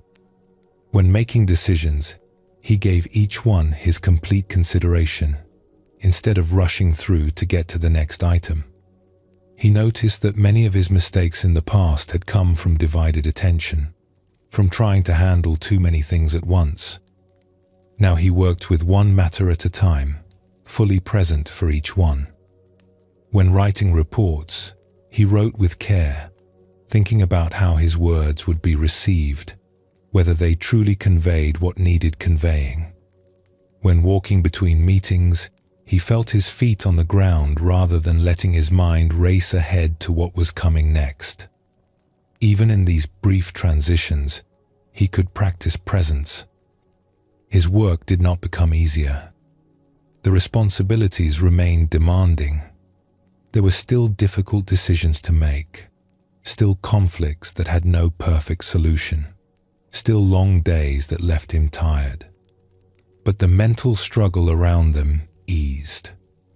He was no longer split between what he was doing and what he thought he should be doing.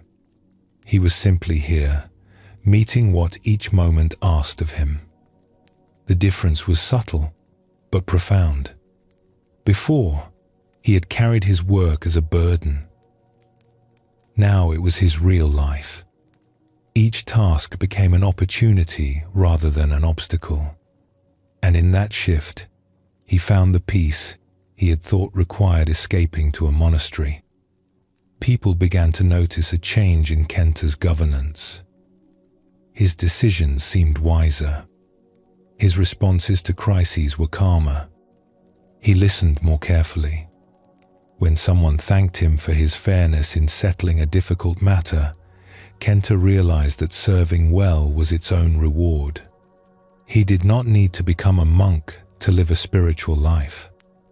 He was living one right now, right here, in the midst of worldly responsibilities.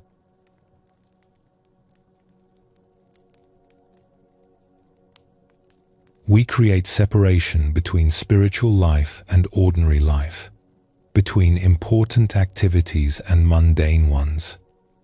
We think we need special conditions for peace and wisdom.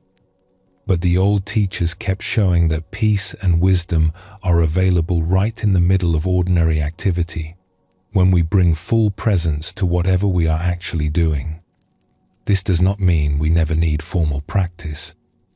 Meditation, study, time for reflection, these all have value. But their value is in helping us live more fully, not in providing escape from living. The monk returns from the meditation hall to sweep floors. The official brings the quality of attention cultivated in morning meditation into afternoon meetings. Practice and life are not separate. They are two names for the same thing. Before enlightenment, chop wood and carry water. After enlightenment, chop wood and carry water. This is not a disappointing teaching. It is a liberating one. We do not need to wait for special circumstances to practice. We do not need to escape our responsibilities to find peace. We can begin right now, right here, with whatever task is in front of us. This moment, this activity, this ordinary life is already the perfect place for practice. Take a gentle breath now. Whatever you are doing in this moment, whatever circumstances you find yourself in, this is not preventing your peace. This is where peace lives, right in the middle of your actual life.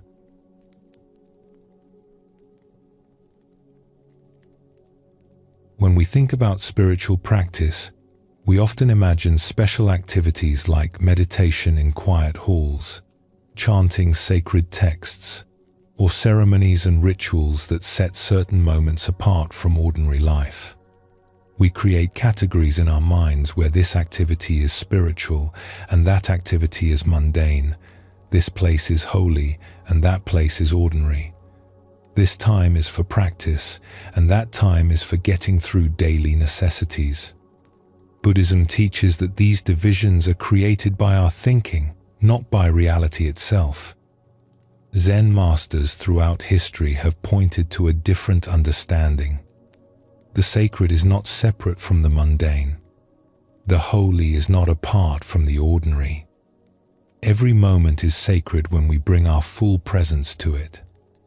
Every activity becomes holy when we meet it with complete attention. The Buddha did not teach his disciples to spend all their time in meditation. He taught them to bring awareness into every aspect of life, to eat mindfully, walk mindfully, speak mindfully, and work mindfully. The practice was not confined to special activities but woven into the fabric of daily living. This teaching challenges how we organize our lives. We set aside time for what we consider important and rush through what we consider unimportant. We honor certain activities as valuable and dismiss others as necessary drudgery. But the old teachers kept showing that this ranking creates unnecessary suffering. When we decide that half our life is beneath us, we make ourselves miserable during that half. The sacred is not something we add to life through special practices. It is what reveals itself when we stop rushing past our actual experience. When we slow down enough to truly see what we are doing, even the simplest task can become a gateway to peace and presence. A story about this comes from a young monk named Sato, who joined a monastery full of enthusiasm for spiritual practice. He had read many books about Buddhism and meditation. He imagined that monastery life would be filled with profound teachings, deep meditation sessions, and discussions of ultimate truth with wise masters. When Sato arrived, the head monk assigned him to work in the kitchen for his first year. His main responsibility was cleaning, washing dishes after meals, scrubbing pots, sweeping the kitchen floor, wiping down counters, taking out waste. the same tasks every day, morning and evening, after each meal. Sato was disappointed and confused. He had come to the monastery to practice Buddhism, not to wash dishes. This felt like menial labor, something that kept him from real practice. He would rush through the cleaning as quickly as possible, then go sit in the meditation hall. That was where he thought real spiritual work happened. The kitchen master was an old monk named Eiji, who had been at the monastery for 50 years. Eiji moved slowly through his work, giving careful attention to every task. When he washed a pot, he cleaned it thoroughly. When he swept every corner. When he prepared vegetables, he handled each one with care. He seemed content with his work, even peaceful, which Sato found puzzling. One evening after dinner, Sato was rushing through the dishes, clattering bowls as he stacked them, splashing water carelessly. Eiji came over and stood quietly nearby, watching. "Why are you in such a hurry?" Eiji asked gently. "I want to finish so I can go meditate," Sato replied.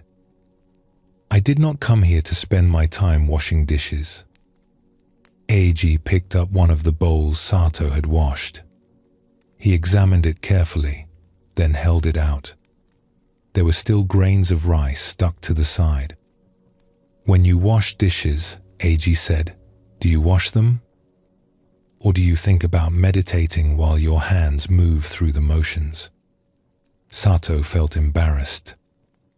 "I am sorry. I will wash it again. I am not criticizing you. I am asking you a question. Where is your mind when you wash dishes?"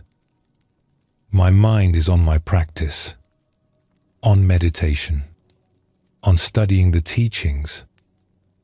"And where are your hands?" "Here, washing dishes." "So your mind is in one place and your body is in another place. How can you be at peace when you are split like this?" Eiji set down the bowl.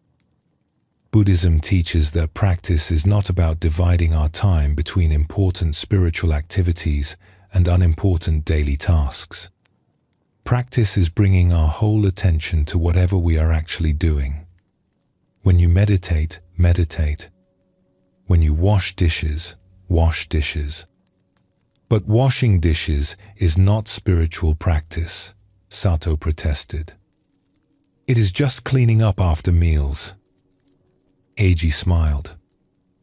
"Who decided this? Who drew a line and said meditation is sacred but cleaning is ordinary? Zen teaching shows us that any activity done with full presence is practice. Any moment given complete attention is sacred. When you wash a bowl with your whole attention, you are practicing Buddhism. When you sit in meditation thinking about how much more important meditation is than washing bowls, you are not practicing." He picked up a bowl and began washing it himself. His movements were slow and careful. He felt the curve of the ceramic under his hand. He made sure every grain of rice was removed. He rinsed it thoroughly. He set it down gently to dry.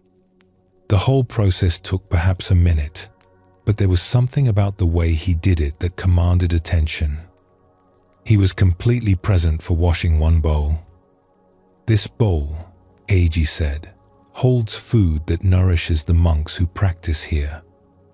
Treating it with respect, cleaning it well, this is serving the community. This is supporting the practice of everyone in this monastery. How is this less important than sitting on a cushion?" The Buddha taught that right action in daily life is part of the path, not a distraction from it. Over the following weeks, Sato tried to practice what Eiji had shown him. It was harder than he expected. His mind would wander constantly.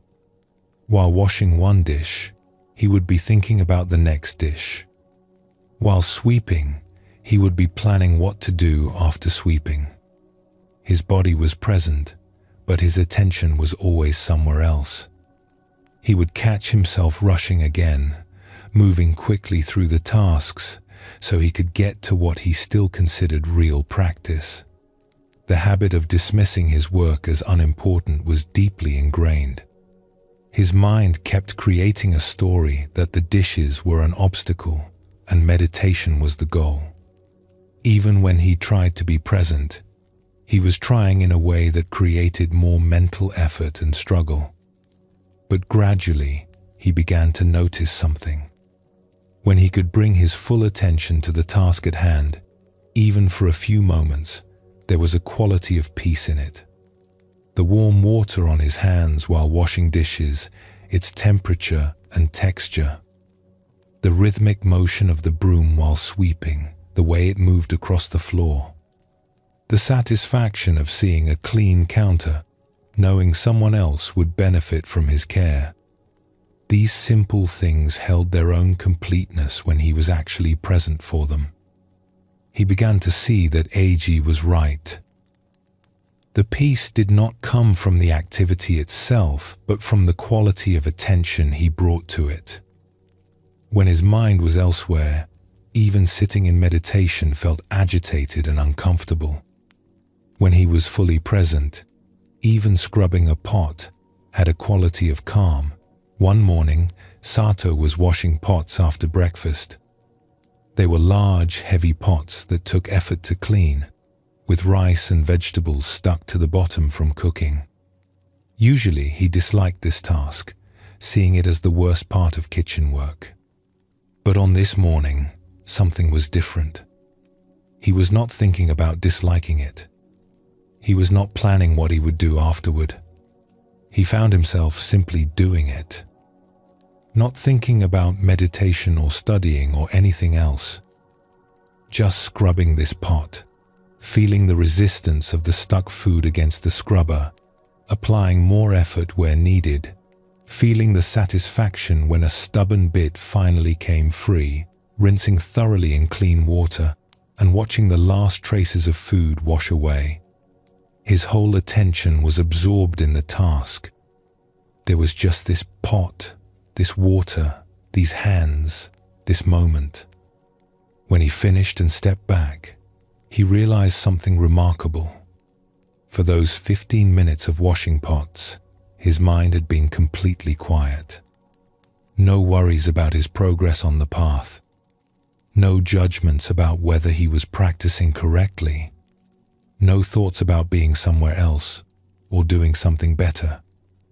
Just complete presence with what he was actually doing. This was the same quality of peace he sometimes touched in meditation. That sense of being fully here, fully alive, not wanting anything to be different. But it had come not from sitting on a cushion in the meditation hall, but from washing pots with full attention in the kitchen. The activity did not matter. The presence mattered. That evening, Sato found Eiji in the kitchen preparing vegetables for the next day. "Eiji, I think I am beginning to understand what you were trying to show me." The old monk looked up from his cutting board. "What do you understand?" "That the dishes are not less important than meditation. That cleaning the kitchen is not separate from spiritual practice. That any activity done with full presence is sacred." Eiji nodded and continued cutting. "That is good. Now you can begin to actually live here, instead of waiting for your real life to start. For a year, you have been in this kitchen, but not really here. You have been somewhere else in your mind, thinking about more important things. Now maybe you can discover what is right in front of you. Should I still go to the meditation hall?" "Of course. Meditation is valuable. But bring to meditation the same presence you are learning to bring to washing dishes. And bring to washing dishes the same respect you give to meditation. They are not two different things. They are both opportunities to be fully awake in this moment. Sato bowed deeply. Thank you for your patience. I have been treating this work as punishment, as something keeping me from practice. I see now that it was practice all along. I was just not practicing. Eiji smiled. Every moment is an opportunity. When we create hierarchies about which moments are important and which are not, we waste half our lives waiting for the important ones. Zen teaches us that this moment, whatever it contains, is the only moment there is. Give yourself to it completely. This is the whole teaching.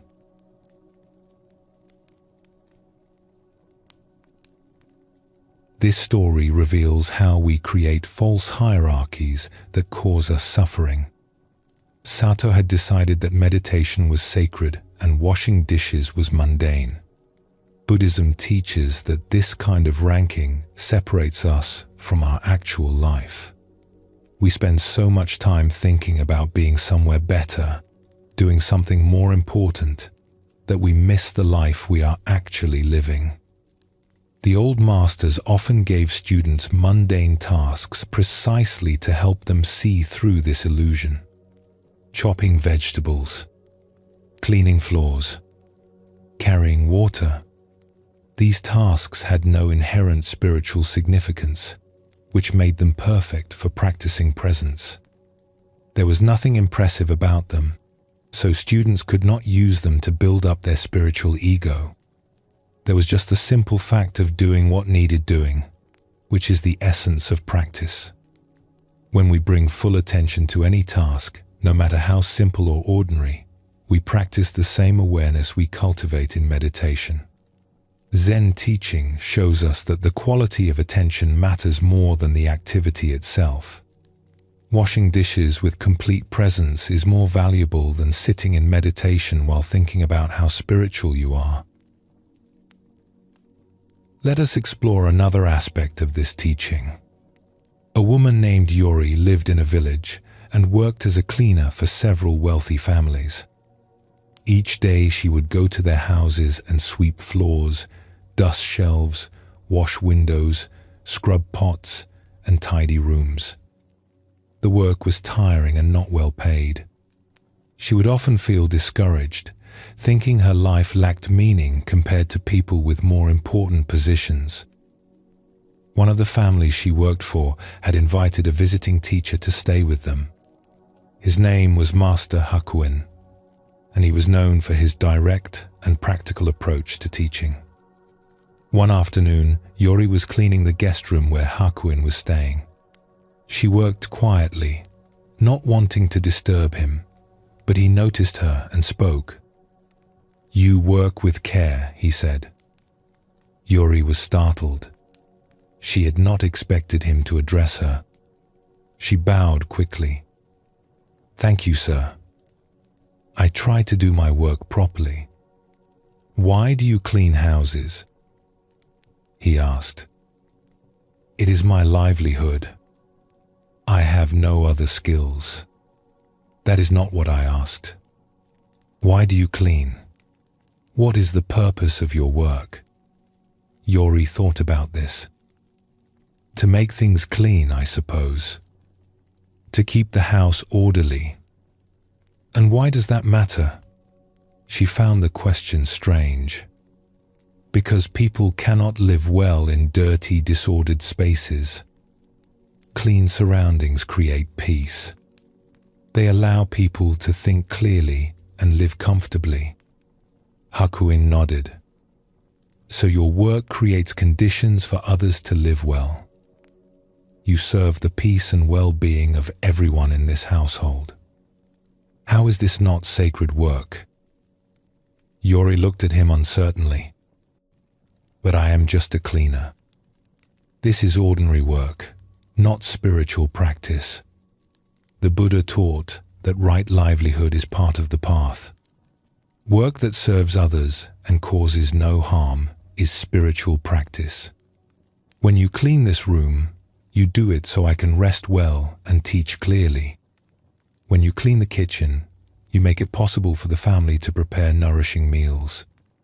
When you bring order to the household, you support everyone who lives here. This is compassionate action. This is Buddhism in daily life. He gestured around the room.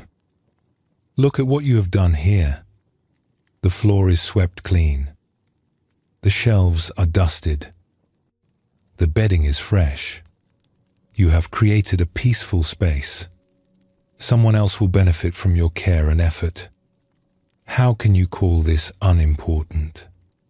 Yori felt tears rising unexpectedly.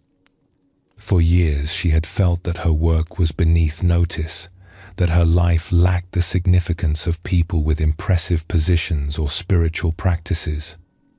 But Hakuin was showing her that her daily work, when done with care and attention, was already spiritual practice.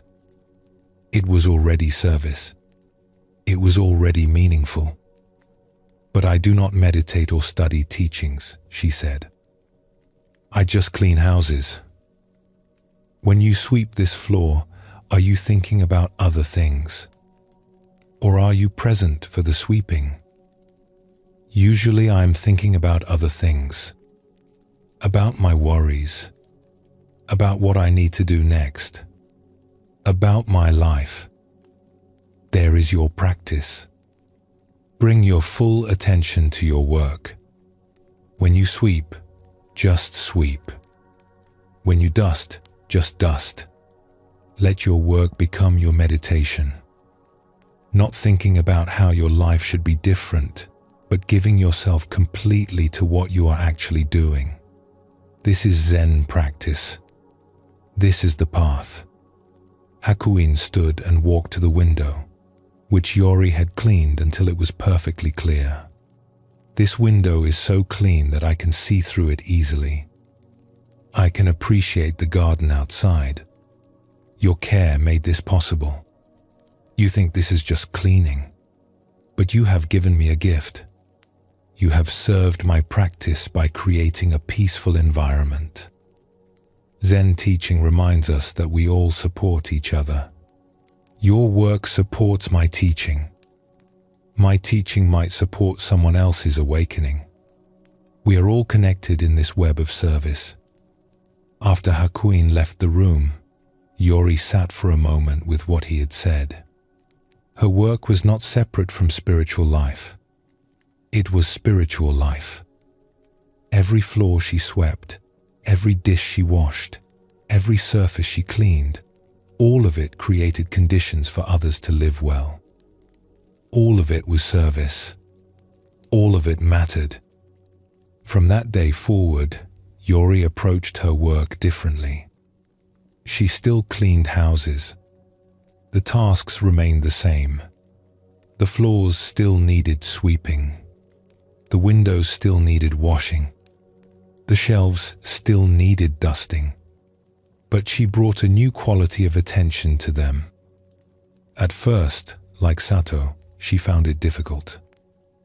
Her mind would wander back to its old patterns, thinking about her problems, worrying about money, feeling discouraged about her place in life. But each time she noticed her mind had drifted, she would gently bring her attention back to what she was actually doing. Back to the broom in her hands. Back to the cloth on the window. Back to this moment, this task. When she swept with care, making sure to clean thoroughly, getting into corners that she used to rush past. She found there was satisfaction in doing the work well, in knowing that she was truly serving the household. When she washed windows, she worked until they were perfectly clear, until someone looking through them would barely notice the glass was there. Each window became an opportunity to create clarity. When she organized shelves, she thought about the people who would use them. She placed items where they could be easily found, where they made sense, where they would bring ease to someone's day. This simple consideration, this care for others, turned organizing into an act of kindness. She stopped thinking of her work as something she had to get through and started seeing it as something she offered. Each clean room was a gift to the people who lived there. Each organized space created ease in their daily lives. Each window she washed let more light into someone's home. Her work mattered because it served others, and in serving others, she was practicing the compassion that Buddhism teaches. She also found that when she gave her full attention to her work, she felt more peaceful. The constant mental chatter about her inadequate life quieted down. The comparing of herself to others with more prestigious positions faded. She was simply here, cleaning, doing what needed doing. Her mind was not somewhere else, wishing things were different. It was present with her hands, her body, the task itself. And there was a surprising satisfaction in doing simple work well, in knowing that her effort made someone else's life better. When she finished cleaning a room and stepped back to look at it, she could feel a sense of completion. This room was clean because of her care. Someone would walk into it and feel peaceful because of her work. This was enough. This was meaningful. Years later, someone asked Yori if she had ever considered a different career, something more prestigious or better paid. Perhaps she could have learned a trade, they suggested, or worked in a shop where she would be more visible and respected. She smiled and said, "I have found my practice in ordinary work. I clean houses, and in cleaning houses, I practice presence, I serve others, and I find peace." The Buddha taught that any honest work done with care is part of the path. Why would I need something more impressive? This simple work is enough. It has given me what I was looking for, though I did not know I was looking for it. I am at peace with my life. How many people with impressive positions can say that?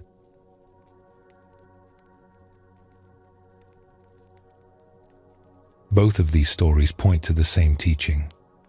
Buddhism shows us that we create unnecessary suffering when we rank our activities into important and unimportant, sacred and mundane. Every activity, no matter how simple or ordinary, becomes sacred when we bring full presence to it. Every moment of honest work done with care is spiritual practice. Zen masters have always emphasized this. They would tell students that carrying water is the same as chanting sutras, that chopping vegetables is the same as studying texts, that cleaning floors is the same as sitting in meditation. Not because these activities are identical in form, but because they all offer the same opportunity to be fully present, to serve with care, to practice awareness in action. The Buddha taught about right livelihood as part of the Eightfold Path. Work that serves others and causes no harm is not separate from spiritual practice. It is spiritual practice.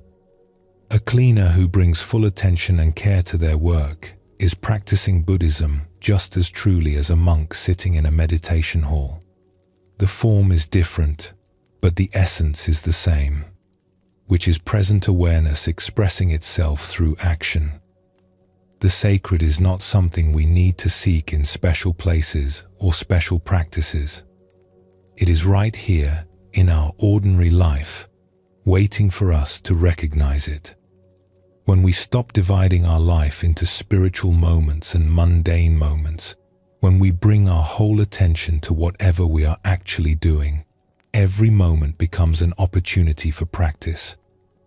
Every activity becomes holy. Every task becomes a teacher. The Buddha taught his disciples to practice mindfulness in all activities: walking, standing, sitting, lying down, eating, drinking, speaking, working. Nothing was excluded. Nothing was considered too mundane for practice. He did not create a hierarchy where some activities were spiritual and others were not. All of life was the field of practice. This is the gift of ordinary mind. It shows us that we are always in the middle of our spiritual life, not waiting for it to begin. We only need to wake up to what we are actually doing and give it our complete attention. The dishes in the sink, the floor that needs sweeping, the work that waits for us, all of this is not keeping us from practice. It is the practice itself if we bring ourselves fully to it. Take a gentle breath now.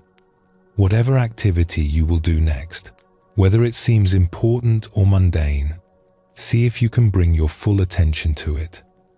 Let it be your practice. Let it be sacred simply because you are fully present for it.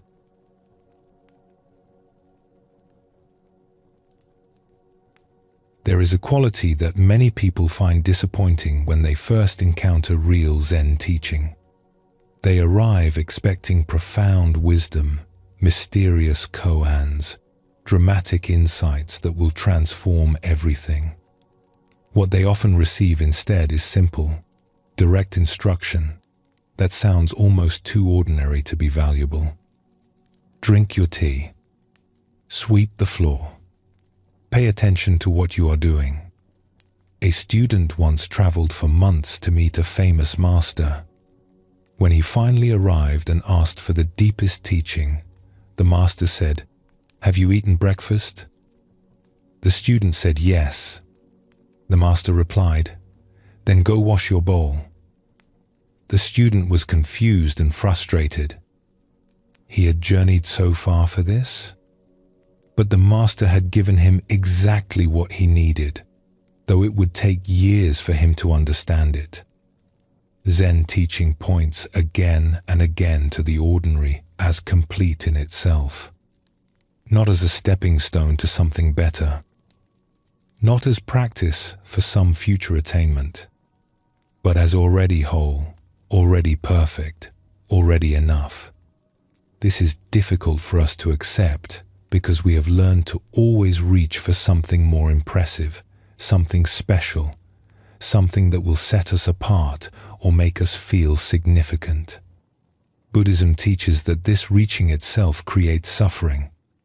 We are never satisfied with what we have because we believe satisfaction lies in something we do not yet possess. We cannot rest in the ordinary because we have decided the ordinary is insufficient. We keep seeking the extraordinary, not realizing that the search itself prevents us from recognizing the completeness of what is already here. The highest teaching in Zen is sometimes called nothing special, not because it lacks depth or value, but because it points to reality as it actually is, stripped of our ideas about what it should be. When we stop adding our fantasies and expectations on top of life, what remains is simple, direct, and completely sufficient. There was once a student named Mina who had been practicing at a temple for 3 years. She was sincere and dedicated, attending every teaching session, sitting in meditation daily, studying the texts carefully. She had learned many sophisticated concepts about emptiness and Buddha nature and enlightenment. She could discuss these ideas with intelligence and insight. But Mina felt frustrated. Despite all her learning, despite her dedicated practice, she did not feel enlightened. She did not feel transformed. She still experienced ordinary thoughts and feelings, ordinary problems and concerns. She had expected that by now, after 3 years of serious practice, something dramatic would have shifted. She would feel different, special somehow, marked by her spiritual progress. The temple had a teacher named Master Fuji who lived in a small cottage at the edge of the grounds. He was very old now and rarely gave formal teachings anymore. But he was still respected as someone who had deep understanding, Mina decided to visit him and ask for guidance. Perhaps he could tell her what she was missing, what additional practice she needed to achieve the transformation she sought. She found him sitting outside his cottage in the afternoon sun, drinking tea. The setting was completely ordinary. No incense burning, no special cushions or altars. Just an old man sitting on a simple wooden bench with a cup of tea, watching birds move through the trees. Mina approached and bowed respectfully. "Master Fuji, may I speak with you?" "Of course." "Sit down. Would you like some tea?" Mina sat on the bench beside him. "Yes, thank you." He poured tea from a plain clay pot into a plain cup and handed it to her. The tea was simple green tea, nothing special. They sat quietly for a few moments, drinking. Mina waited for him to ask why she had come, but he seemed content to just sit and drink tea. Finally, Mina spoke. "Master, I have been practicing here for 3 years. I meditate every day. I study the teachings. I follow the precepts, but I do not feel any different than when I arrived. I thought spiritual practice would transform me, that I would achieve some special state of peace or wisdom. But I still feel like the same ordinary person I always was. What am I doing wrong?" Master Fuji sipped his tea slowly. "What did you hope to become?" "I do not know exactly. Someone wiser, more peaceful. Someone who has transcended ordinary concerns and touched something deeper." "I see. And right now, sitting here drinking tea, what are you experiencing?" Mina paused. "I am sitting here with you, drinking tea, feeling the warmth of the sun, hearing the birds. Is this not enough? But this is just ordinary experience. This is not enlightenment." Master Fuji smiled. "Who told you enlightenment is something other than ordinary experience? Who said it must be dramatic or special, or make you feel transformed?" "Well, all the stories about the masters. Their great insights. Their awakening experiences. Surely enlightenment is something extraordinary. The stories you have heard, they make enlightenment sound impressive because stories require drama to be interesting. But the actual experience the masters pointed to is nothing dramatic at all. It is exactly this."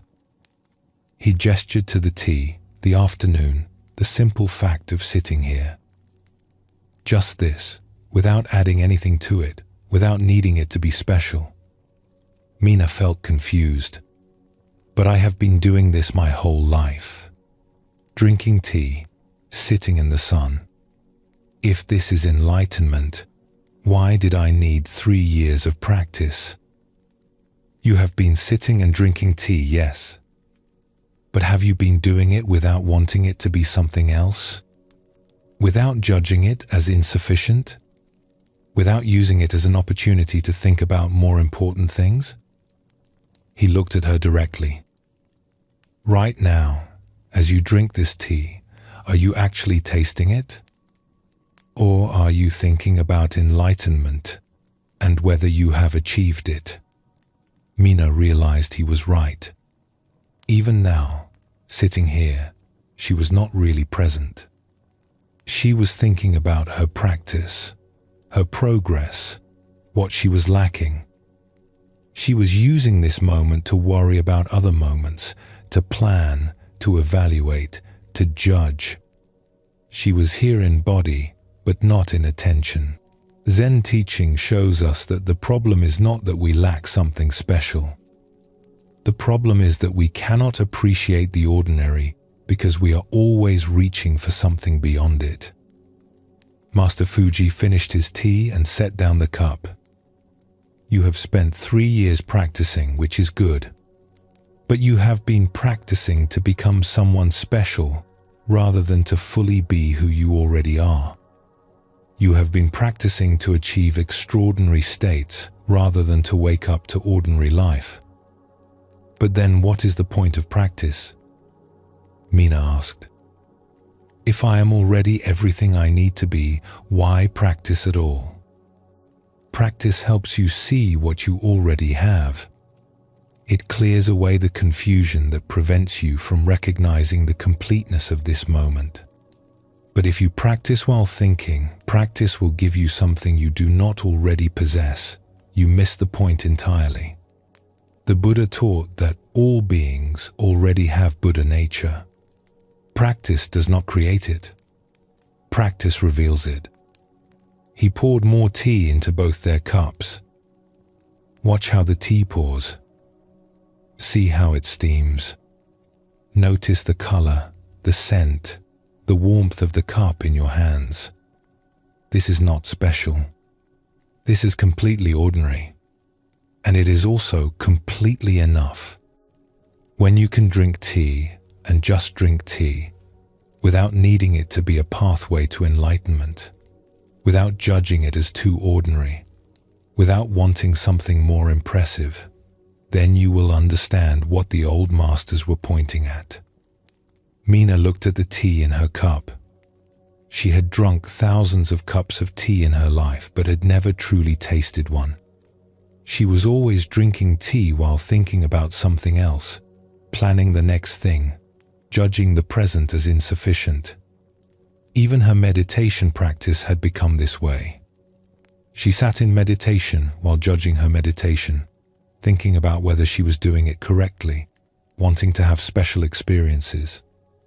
She lifted the cup and took a sip, just tasting, just this moment of warmth and flavor, not making it into anything, not needing it to be profound or transformative, just tea being tea and herself tasting it. It was nothing special, and in being nothing special, it was complete. The highest teaching is the simplest teaching, Master Fuji said quietly. When you are tired, rest. When you are thirsty, drink. When you walk, walk. When you sit, sit. Do not seek anything beyond what you are actually doing.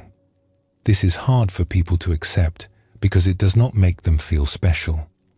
But it is the truth that sets you free.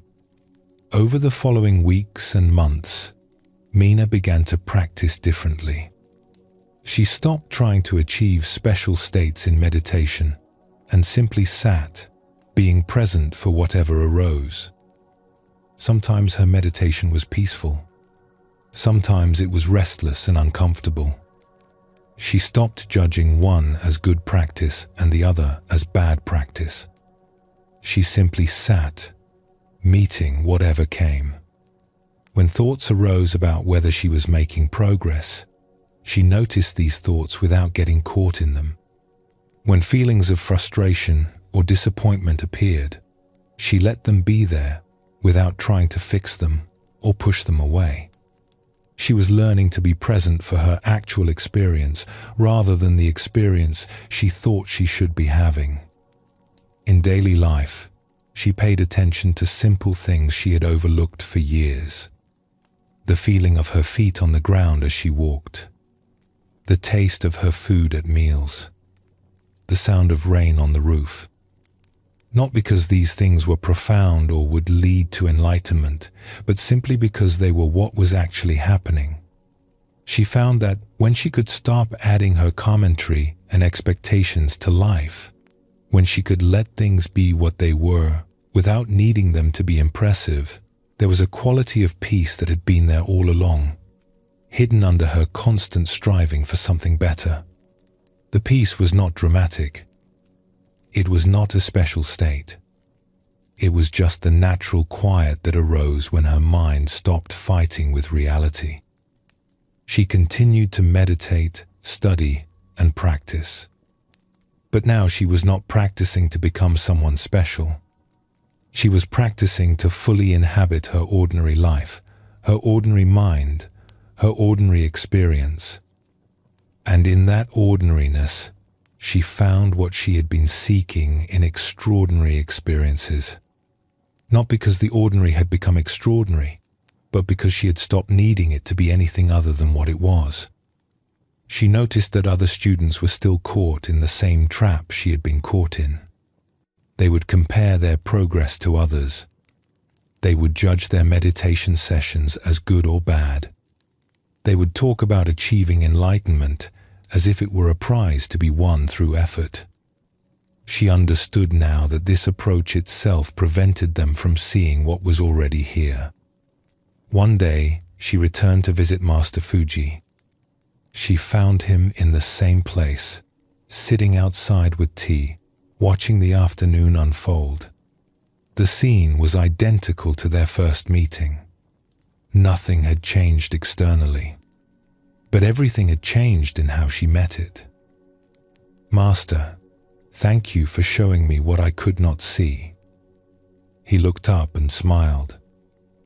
"I showed you nothing. It was always there. You only needed to stop looking past it for something more impressive. I understand now what you meant by nothing special. It is not that practice lacks value or depth. It is that the deepest truth is so simple and ordinary that we overlook it constantly. We think it must be somewhere else, something more impressive. Yes, people want enlightenment to make them special, to set them apart, to give them something others do not have. But real understanding is the opposite. It is seeing that there is nothing special needed, nothing extra required. Just this ordinary awareness, this ordinary moment, this ordinary life fully met. This is enough. This has always been enough." He poured tea for both of them. "You know, people often ask me what changed when I understood the teaching. They expect me to describe some dramatic transformation. But the truth is that nothing changed and everything changed. I still sit here drinking tea. I still watch the birds. I still have an ordinary body that gets tired and an ordinary mind that thinks thoughts. But I stopped fighting with the ordinariness of it. I stopped needing it to be special. And in that acceptance, I found a peace that does not depend on circumstances being extraordinary." They sat together in comfortable silence, drinking tea in the afternoon sun. Two ordinary people having an ordinary afternoon. Nothing special. Everything complete.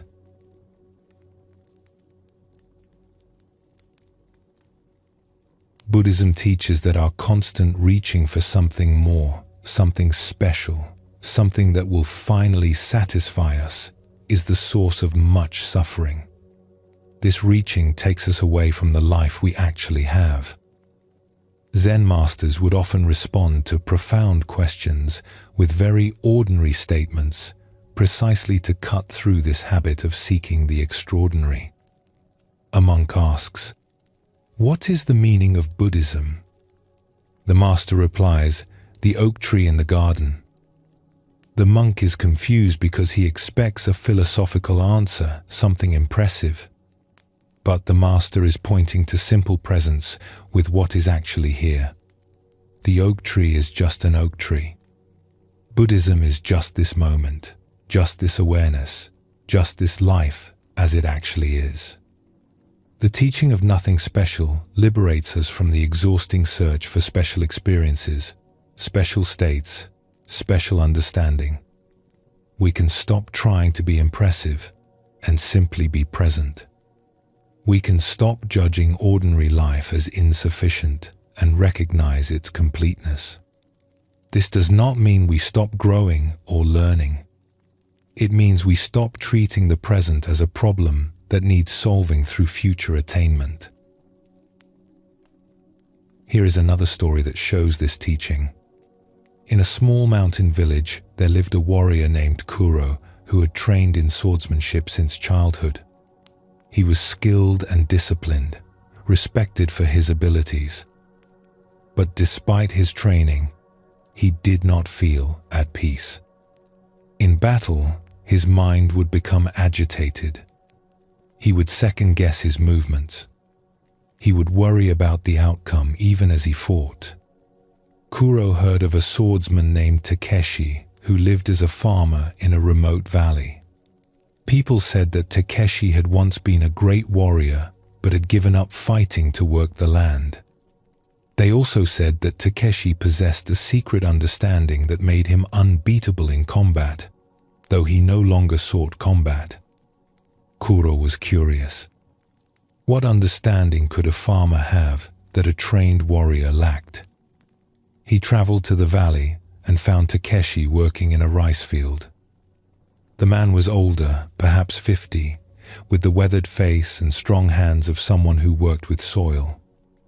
He was planting rice seedlings, moving steadily through the flooded field, pressing each small plant into the mud with careful attention. Kuro waited at the edge of the field until Takeshi noticed him. The farmer straightened and waded to shore. "Can I help you?" Takeshi asked. "I am looking for the swordsman Takeshi. I was told he lives here." "I am Takeshi. Though I have not held a sword in 15 years, I have come to learn from you. I am a warrior, but I lack peace in combat. My mind is troubled even as I fight. I heard that you possess special understanding." Takeshi smiled and looked back at his rice field. "I possess no special understanding. I plant rice. I harvest rice. I eat rice. This is my life now. But you were known as unbeatable. What was your secret?" "There was no secret. I simply fought without thinking about fighting. When I saw an opening, I moved. When I needed to defend, I defended. My mind did not interfere with my body's natural response. That is all." "But how did you achieve this? What practice allows the mind to become so clear?" Takeshi gestured to the rice field. "This practice. Planting rice. When I plant, I am just planting. My mind is not elsewhere. It is here, with my hands, with the seedlings, with the mud. This is the same mind I used in combat. Not a special mind, just a mind that is present for what it is actually doing." Kuro felt disappointed. "But that is just ordinary work. That is not a warrior's practice. You asked me about peace in combat. I am telling you the truth. The mind that plants rice peacefully is the same mind that fights peacefully. There is no special warrior mind separate from ordinary mind. When you fight while thinking you need a special state of mind, you create conflict within yourself. When you simply fight, responding naturally to what the moment requires, there is no inner conflict. The mind is quiet because it is not arguing with reality. Will you teach me? I can show you rice planting. Whether this teaches you anything is up to you." Kuro stayed in the valley for 2 months. Each day, he worked beside Takeshi in the fields. At first, his mind was busy with frustration. This was not what he had come to learn. He was a warrior, not a farmer. He wanted secret techniques, special training methods, insights into combat that would give him an advantage. Not muddy work in rice fields that seemed completely unrelated to swordsmanship. He would plant the seedlings while his mind complained. "This is a waste of time. I should be training with my sword. What does rice farming have to do with combat?" His body was in the field, but his attention was elsewhere, arguing with the situation, judging it as wrong. But gradually, as the days passed and he continued working, something began to shift. One morning, he woke early and went to the field as usual. The sun was just rising, casting long shadows across the water. The air was cool and fresh. He began planting and found that for a few moments, his mind was not arguing. There was just the field, the seedlings, the mud, his hands. No story about what this should be or what he should be learning. Just this moment, this task. The feeling did not last long. Soon his thoughts returned, commenting and judging. But he had glimpsed something.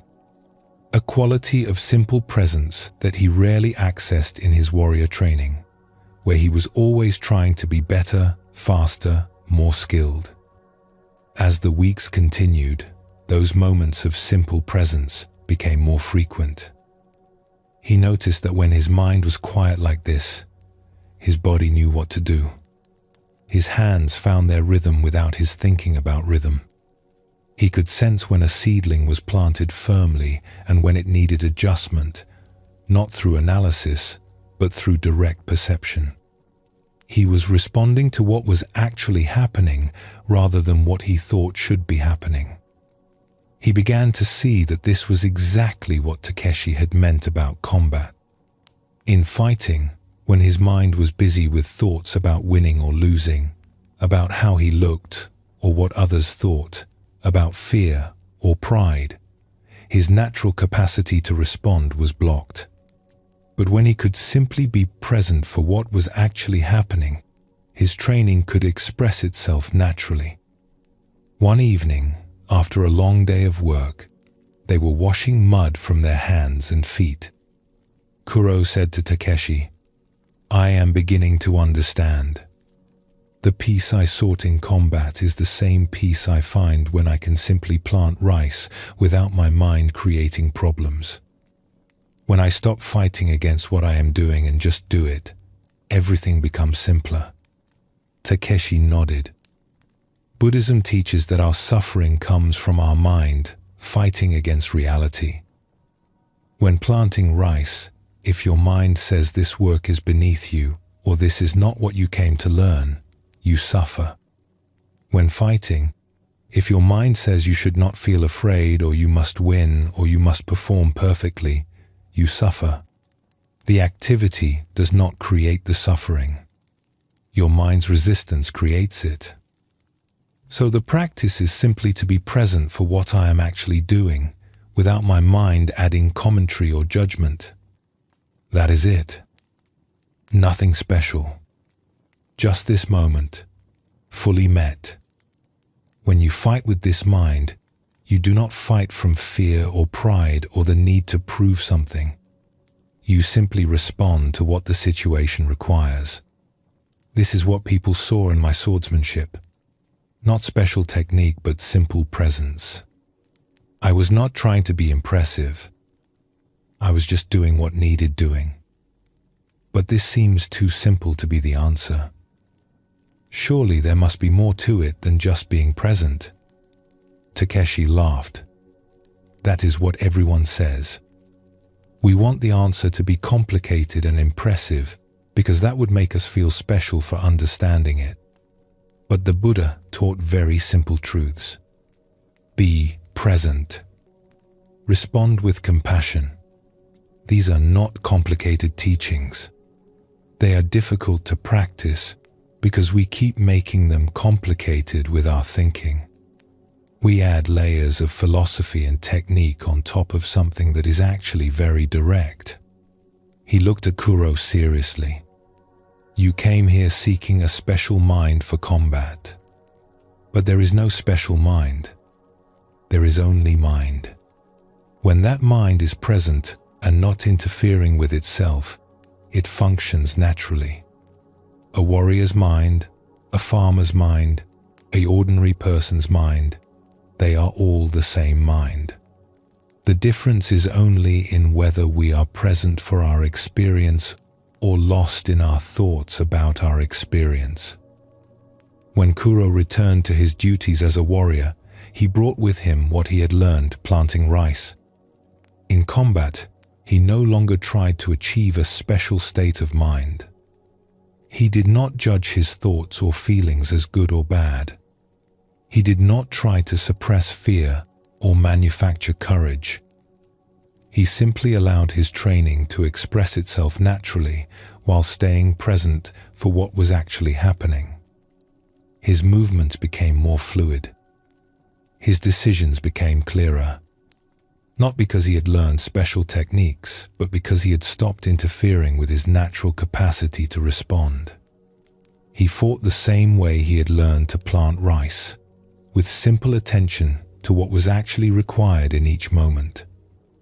People noticed the change and asked him what training he had undergone, what master had taught him such skill. Kuro would smile and say, "I learned to plant rice. And in learning to plant rice, I learned that the mind I need in combat is the same mind I use for any ordinary task. Nothing special. Just presence. Just this." Some people were disappointed by this answer. They wanted to hear about secret techniques or special insights, but a few understood what he was pointing to, that the peace and clarity they sought was not in some extraordinary state, but in simple presence with ordinary life.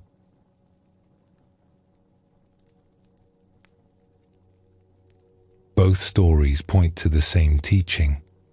We seek something special, something that will make us different or better or finally satisfied. Buddhism shows us that what we seek is already here in our ordinary experience, our ordinary awareness, our ordinary life. The problem is not that we lack something special, but that we cannot see the value of what is ordinary. Zen masters have always emphasized this.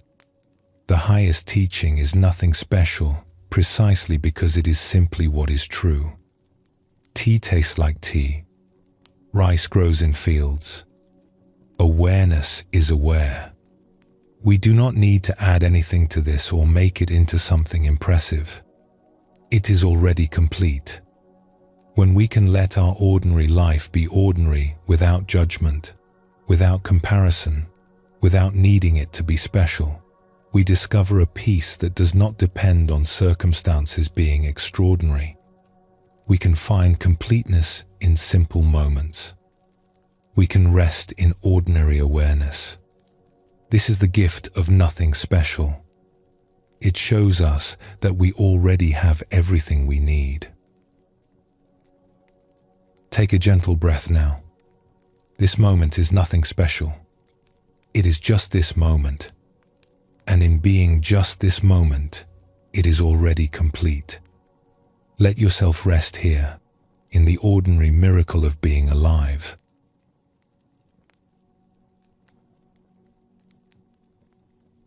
We have walked together through many facets of ordinary mind tonight. We have seen how it asks us to respond naturally rather than complicating the simple. How it shows us that what we seek is already present in our everyday awareness. How daily tasks and spiritual practice are not two different things. All of these point to one understanding.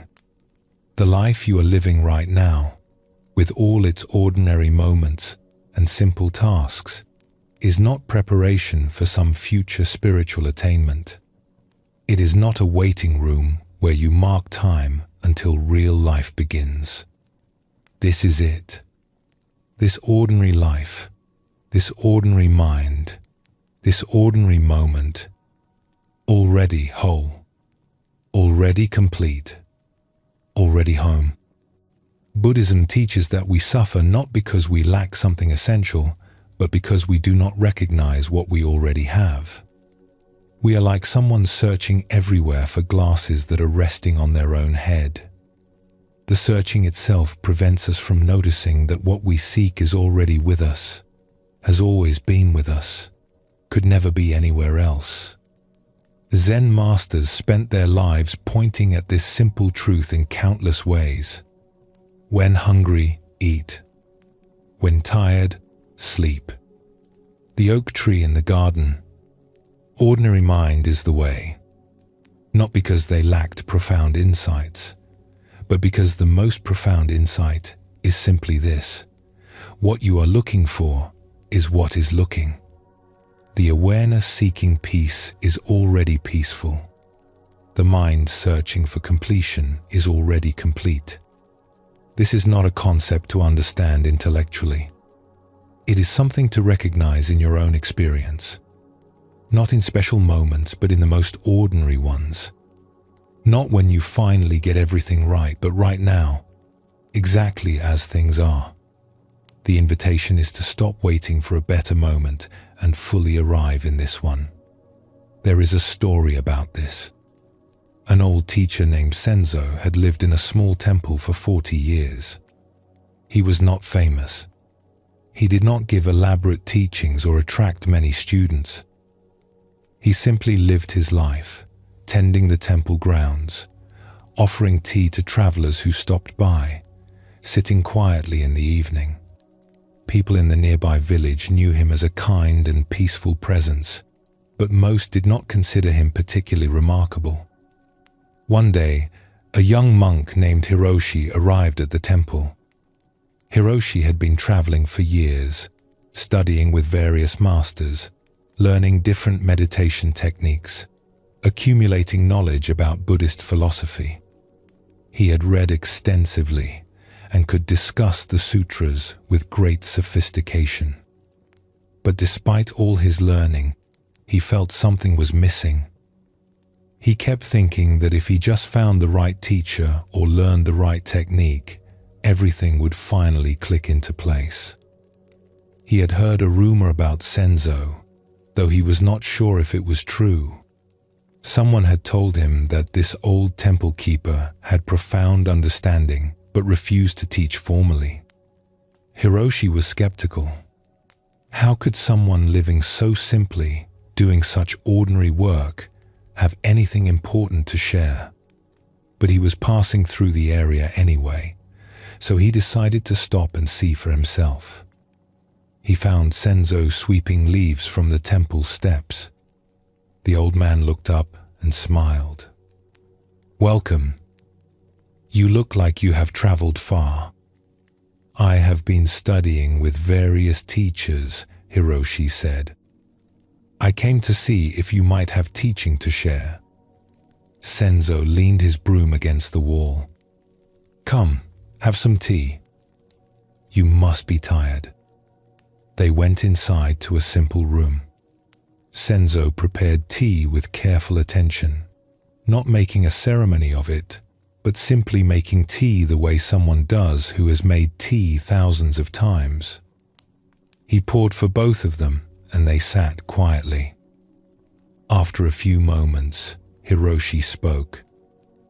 "I have heard that you have deep understanding, but you do not teach formally or take students. Why is that?" Senzo sipped his tea. "What is there to teach?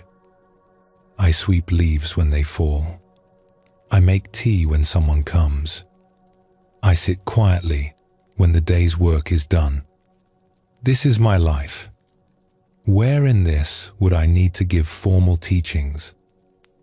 But surely you have insights to share, understanding that could help others. If I told you that peace is right here in this moment, would you believe me? Or would you think you need to do something special to achieve that peace?" Hiroshi hesitated. "I suppose I would think I need to practice more, to develop understanding." "And there is the problem," Senzo said gently.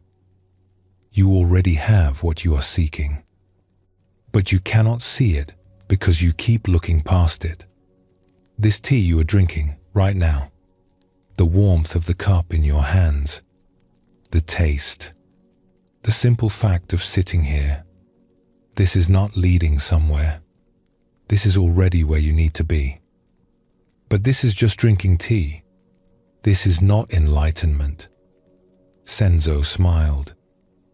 Who told you enlightenment is something other than this? Who said it must feel special or look impressive? The Buddha taught that all beings possess Buddha nature, not that they will possess it after years of practice. They already have it. The question is whether they can recognize it in their ordinary experience. He refilled both their cups. You have been traveling for years, seeking teaching, and I am sure you have learned valuable things. But has all that seeking brought you peace? Or has it just convinced you that peace is always somewhere else, with some other teacher, after some other practice? Hiroshi felt something stir in him. It was true. Each teacher he studied with had something valuable to offer, but he always left thinking the real teaching was somewhere else. Each technique he learned seemed promising at first, but then he would hear about a different technique that sounded better. He had been seeking for so long that seeking had become his identity. He did not know how to stop. How did you learn to be content with such a simple life? Hiroshi asked. I did not learn contentment. I stopped creating discontent. That is different. For many years, I was like you. I studied and practiced and sought understanding. I believed that if I just worked hard enough, I would achieve something special. But the harder I tried, the more exhausted I became. Finally, I was so tired that I simply stopped. And in that stopping, I noticed something. What did you notice? That the life I was living while seeking something better was already complete. That the mind I was trying to improve was already functioning perfectly. That the moment I was rushing through to get to the next moment already contained everything I needed. I did not need to become someone different. I only needed to stop fighting with who I already was. Senzo stood and walked to the window. Outside, birds were moving through the trees. Look at those birds. They do not practice being birds. They simply are birds, completely and naturally. When they are hungry, they look for food. When they are tired, they rest. They do not worry about whether they are being good birds or achieving their bird potential. They simply live. He turned back to Hiroshi. Zen teaching points us toward this same naturalness. Not the thoughtless existence of animals, but the natural functioning of human awareness when we stop interfering with it. You do not need to become enlightened. You need to stop pretending you are not already what you are. Hiroshi sat with this for a long moment. Can I stay here for a while? Not to learn from you formally, but just to be here? Of course. There is always work to do. Leaves to sweep. Vegetables to tend. Meals to prepare. You are welcome to help with any of it. Hiroshi stayed at the temple for 3 months. Each day, he helped Senzo with the simple tasks of maintaining the place. Sweeping, cleaning, cooking, repairing things that broke, working in the small garden. Nothing impressive or spiritual, just ordinary work done with ordinary attention. At first, Hiroshi kept waiting for the real teaching to begin. Surely Senzo would eventually sit him down and share profound insights. Surely there would be special meditation instructions or deep philosophical discussions. But the old teacher just went about his life. He would make comments sometimes while they worked, small observations about what they were doing or what was happening around them, but nothing that seemed like formal teaching. Hiroshi found this frustrating. He had traveled so far, studied with so many teachers. Here he was with someone who supposedly had deep understanding, and all they did was sweep leaves and prepare meals. His mind would argue as he worked. This is wasting time. I should be meditating or studying texts. How is chopping vegetables supposed to lead to enlightenment? But as the days passed, something subtle began to shift. He noticed that when he was caught in this mental argument, the work felt like a burden. Time moved slowly. He felt restless and dissatisfied. But occasionally, his mind would quiet. He would simply be chopping vegetables, his attention fully absorbed in the task. The knife moving through the carrot, the clean sound of each cut, the pile of sliced vegetables growing. In those moments, time disappeared. There was just this, and there was a peace in it that his years of formal practice had rarely given him. He began to notice how Senzo worked. The old man never seemed to rush, but he also never seemed to waste motion. When sweeping, he swept thoroughly, giving attention to corners that Hiroshi would have overlooked. When preparing tea, he moved with care, not making a ceremony of it, but simply doing each action fully. When someone from the village stopped by to talk, Senzo gave them his complete attention, not thinking about what he needed to do next. There was something in the way Senzo lived that Hiroshi had never seen in any teacher. It was not impressive. It was not dramatic.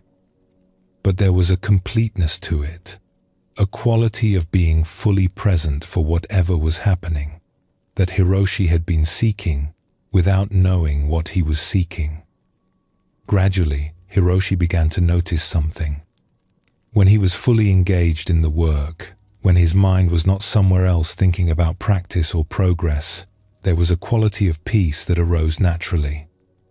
Not because the work was special, but because his mind was not fighting with the situation.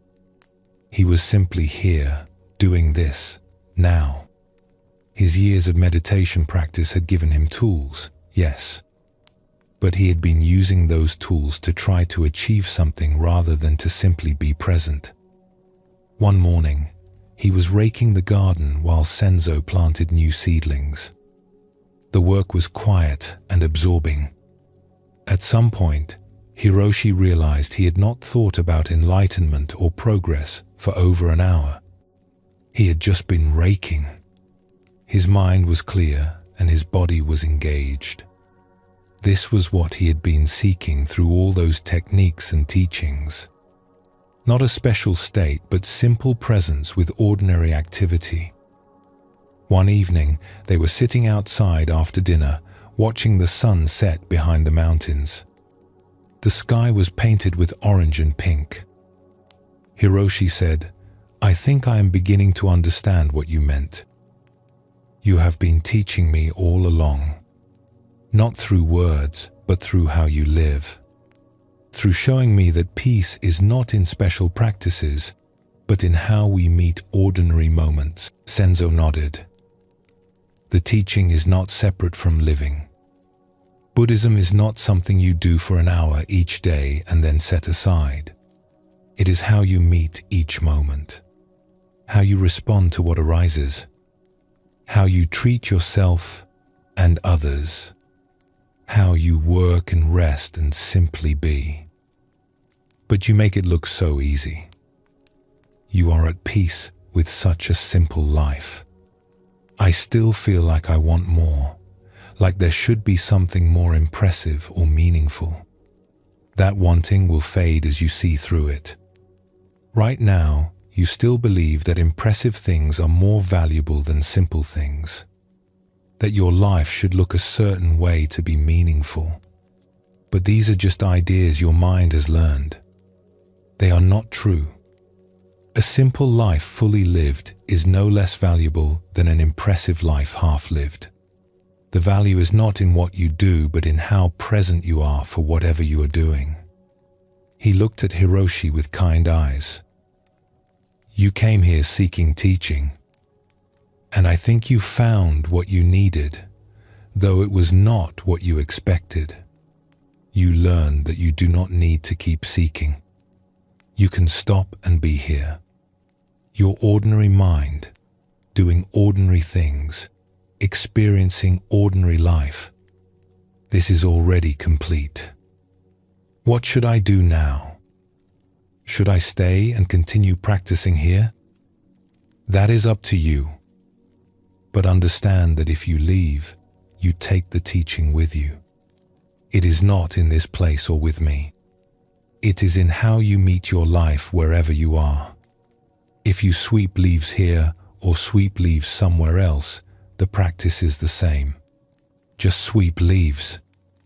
Do not sweep while thinking about enlightenment or comparing yourself to others or judging whether this is valuable. Just sweep. I think I need to return to the world, to see if I can live this way in the midst of ordinary life, not just in the peace of this temple. Senzo smiled. That is wise. The temple is a good place to learn, but the real practice is everywhere. In cities and villages, in work and family, in all the complexity of human life. What you have learned here is just a beginning. When Hiroshi eventually left the temple, he did not leave seeking something else. He had found what he came for, which was the recognition that he already had what he needed. The years of seeking had not been wasted. They had brought him to this understanding. But now he could stop seeking and start living. He returned to a temple where he had once studied and asked if he could help with the daily work. He spent his days cooking, cleaning, tending gardens, helping with whatever needed doing. People who had known him before noticed a change. He seemed more settled, more at peace. When they asked what teaching he had received from his travels, he would smile and say, I learned that the life I was living while seeking something better was already complete. That this ordinary mind is enough. That each moment is the arrival I was seeking.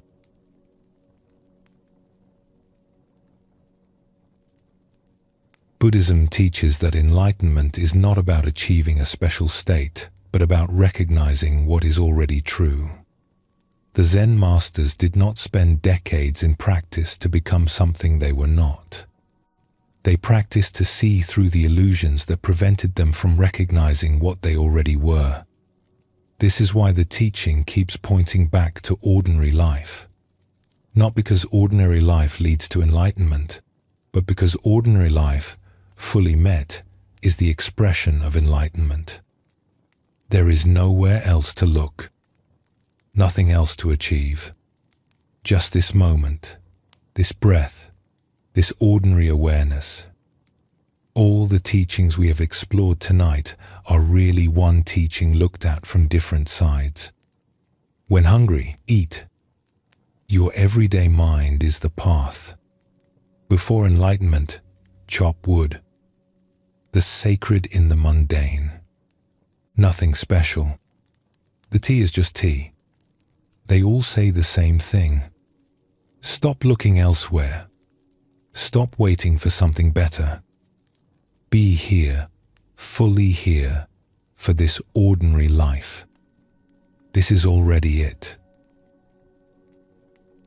There is one more story that can help bring this home. A woman named Sumiko had spent 20 years as a student of Zen.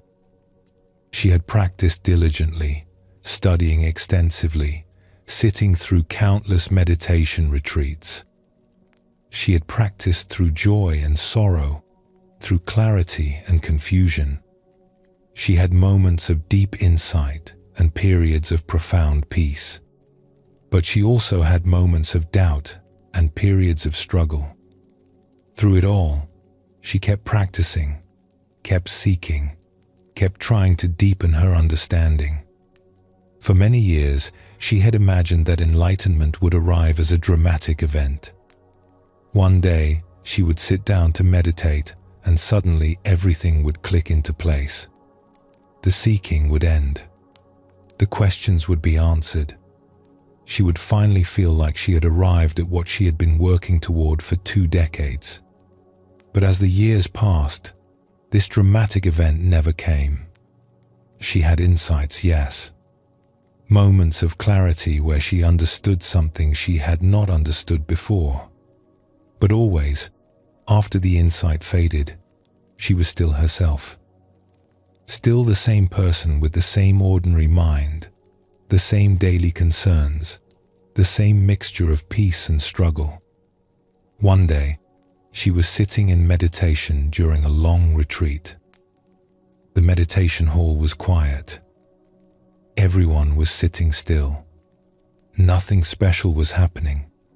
Her mind was neither particularly peaceful nor particularly agitated. Just ordinary mind doing ordinary meditation. And in that ordinariness, something clicked. She realized something that made her laugh, though she kept it quiet out of respect for the others meditating. She had spent 20 years trying to be someone different, someone more spiritual, someone who had achieved understanding. But the person doing all that seeking was already who she needed to be. Her ordinary mind, the awareness that had been with her through every meditation session and every moment of daily life, was already complete. She had been carrying what she sought the entire time. It was like suddenly seeing her own face after years of looking everywhere else for it. How could she have missed something so obvious? The awareness that noticed her breath in meditation was the same awareness that tasted her food at meals, that heard sounds, that experienced everything. It had never been lacking anything. It had never needed to become different.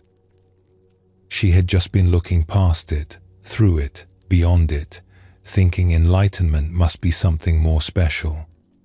This realization did not arrive with dramatic fanfare. There were no lights or visions or overwhelming feelings. It was more like noticing something obvious that had been hidden in plain sight. Like realizing you have been wearing your glasses while searching for them. Simple, undramatic, but complete. After this, her practice did not change much externally. She still meditated. She still worked and ate and slept and went about her daily life. She still had good days and difficult days. She still made mistakes and learned from them. But internally, something had shifted. She was no longer practicing to become someone else. She was simply being who she was, responding to each moment as it came. The seeking had ended not because she had achieved something, but because she had seen through the assumption that she needed to achieve something. The Buddha had taught that all beings possess Buddha nature. Not would possess it, not could possess it, if they worked hard enough, but already possess it. She had finally understood what this meant. Not as a concept, but as lived reality. When younger students would ask her for guidance, she found it difficult to explain what had changed. How could she describe seeing something that had always been there? How could she point at something so ordinary and immediate that pointing seemed to create more distance rather than less? She would usually say something simple. Be kind to yourself. Be present for your life. Trust that you already have what you need. Buddhism teaches that you are not broken and do not need fixing. You only need to stop believing you are broken. But she knew that these words, like all words about ordinary mind, could not give someone the recognition directly. Each person had to see it for themselves, in their own time, in their own way. What she could do was live in a way that demonstrated the teaching. Not through being impressive or special, but through being fully present for ordinary life. through meeting each person with attention, through doing simple tasks with care, through not needing anything to be different than it was, through showing that a life of practice did not make you special or set you apart, but brought you more fully into simple human presence. People would sometimes say to her, "You seem so peaceful. What practice do you do?" She would smile and say, "I wash dishes when dishes need washing. I work when work needs doing. I rest when I am tired. This is my practice." Zen teaching shows us that the secret is there is no secret. Just this ordinary life, fully lived. Buddhism teaches that the best teaching is often silent. The way someone lives their life speaks more clearly than any words they might say. When you meet someone who is at peace with their ordinary life, who does not need things to be special or impressive, who brings full presence to simple moments, something transmits that cannot be put into words. You feel the possibility of living that way yourself. This is what the old masters offered. Not complicated philosophy or special techniques, but a demonstration of human life fully lived. Ordinary mind in action. Nothing held back. Nothing performed. Just presence. Just response.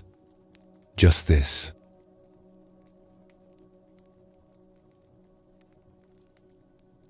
As we complete this exploration of ordinary mind, you might notice that everything we have discussed is available to you right now. You do not need to achieve anything or become anyone different. The awareness that has been listening to these words is the same awareness the Buddha had, the same awareness all the masters cultivated. It is already here, already functioning, already complete. The practice is not to create this awareness, but to recognize it and trust it. To stop looking past it for something more special. To meet your ordinary life with the understanding that it is already sacred, already whole, already enough. Tomorrow, you will wake up. You will do ordinary things. You will have ordinary thoughts and feelings. You will face ordinary challenges. All of this is your practice. All of this is the path. Not leading somewhere else, but already complete in itself. When you drink tea, let the tea be just tea. When you walk, let walking be just walking. When you work, let work be work. Not as a technique to achieve something, but as a simple recognition that this moment, exactly as it is already where you need to be. This is ordinary mind. Not an achievement, but a recognition. Not a destination, but an arrival at where you have always been.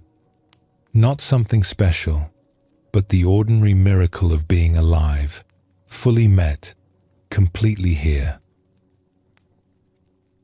Take a gentle breath now. Feel yourself resting in this moment. Nothing to achieve. Nowhere to go. Just this. Just here. Just now. Already home.